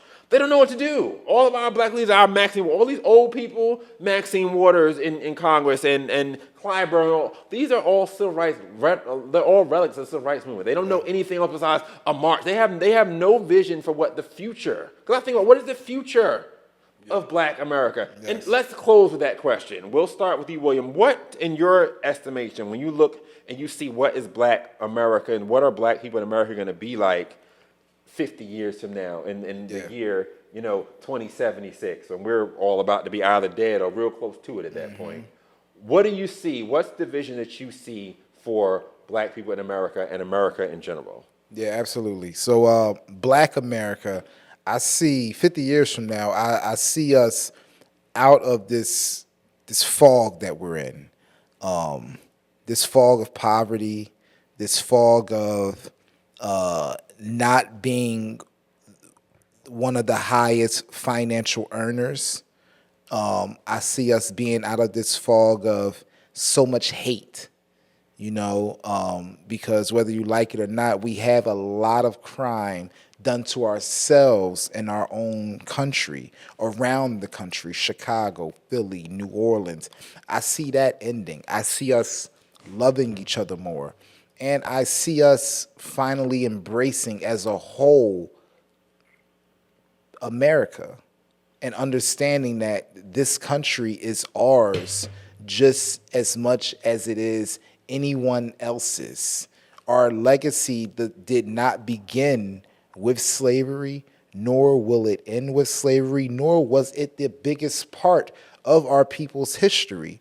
So I see us not being defined by the egregious acts of the past, but uplifting ourselves to what we're going to do in the future. Well, two things I want to see happen for the people. Well, two words, not two things.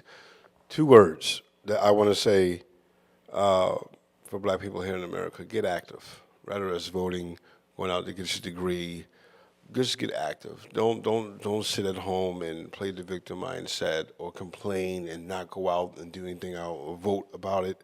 Whether you want to vote Democrat or Republican, Independent, get active. Get out there and vote, okay? So regardless of how you may feel about it, if you don't like it, do something. Stop just talking. Get active.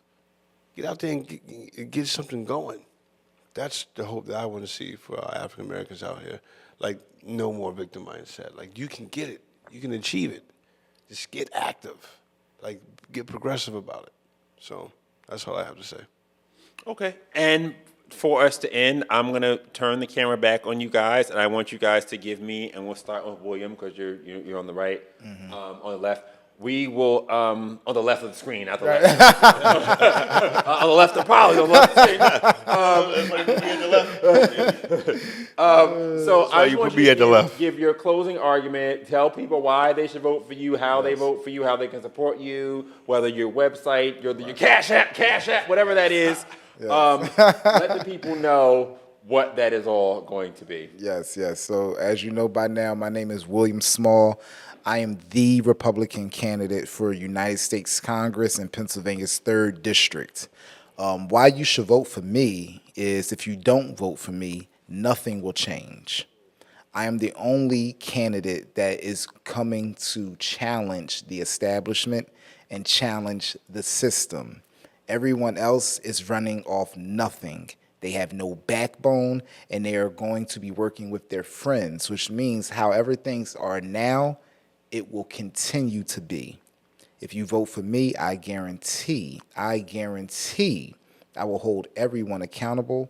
This will be the most transparent United States Congress that any American has ever seen.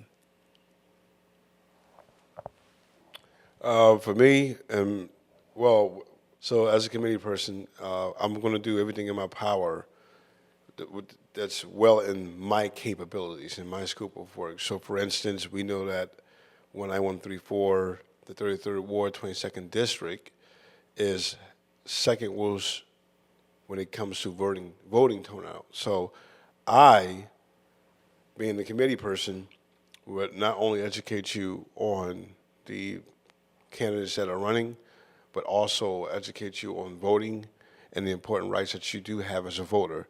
And not only that, but I'm going to also work to getting people to come out to vote, regardless if it's Republican or Democratic or anything in that nature. But I am Democratic, so all I want to do is get people to go out and vote. And how can they vote for you? Well, how can they contribute to you? How can they help you? Any websites, anything like that? Well, for me, it's Instagram. I only have Instagram. Also, I do have a website, jameswhitehead.com. And Instagram will be _JWW_C.E.O. But if you put James Whitehead, you'll be able to find all of my handles. But Instagram, I'm on there more than anything else. I am not on Facebook. I am not on X. I am not on Truth Social. None of that. I am really on my website and on Instagram. Okay, and where can they find you, William? Yeah, you can find me on every platform, William Small, TikTok, LinkedIn, Instagram, Facebook, literally even Twitch. If you want to help me and donate to the campaign and you actually want to save Philadelphia and you want to save America, then you can go to votewilliamsmall.com and simply just hit the donate tab, whether it's $1 or whatever, everything is appreciated. And there you have it. Bipartisanship. No one's fighting. We're all getting along. You know what I mean? I'm not an anti-Semite. Like, we had a good day today. This was a good day. It was a long one, but a good one. This was a good day today. I thank you both, William and James, for entrusting me to be able to do this, to be able to have this conversation. You guys are both here off the strength of me. I didn't even tell you that each other were going to be here because I wanted it to be a total surprise.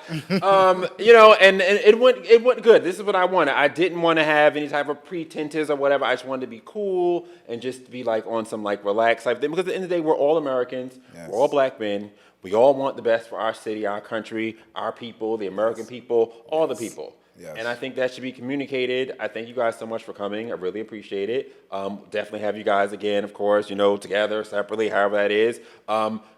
May 19th is the day to vote in the primary, both of them, Democrat primary, Republican primary.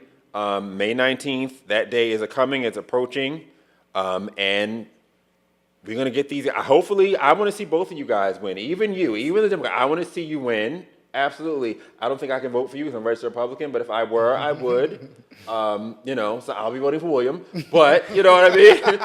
if I could, you know, if this were 10 years ago, I would totally vote for you. But for those who are listening, you know, there are plenty of Democrats in Philadelphia. I would rather see you as a Democrat here than to see some of these other, you know, not so crazy people that are in your party. They're not all crazy. They're not all crazy. One of the Dems I like now. Right, right. Yeah. You one of the good ones. I don't know. That might be a bad thing. That might be a bad thing. Give me cancer. Right, Gotta clip that. That might be a bad thing. But I appreciate you both coming here, and I appreciate because look, we need to have these conversations. You need to be bipartisan. We're not hating on each other. We don't hate each other. You know, whether Christian, Jew, Democrat, Republican, like we're all living in the same country, the same city, the same world. We have to come together and find ways for us to come together. So I'm glad to do my little piece, a part of that today. I'm very appreciative of. So thank you so much, everybody, and I will see you next time on Benj.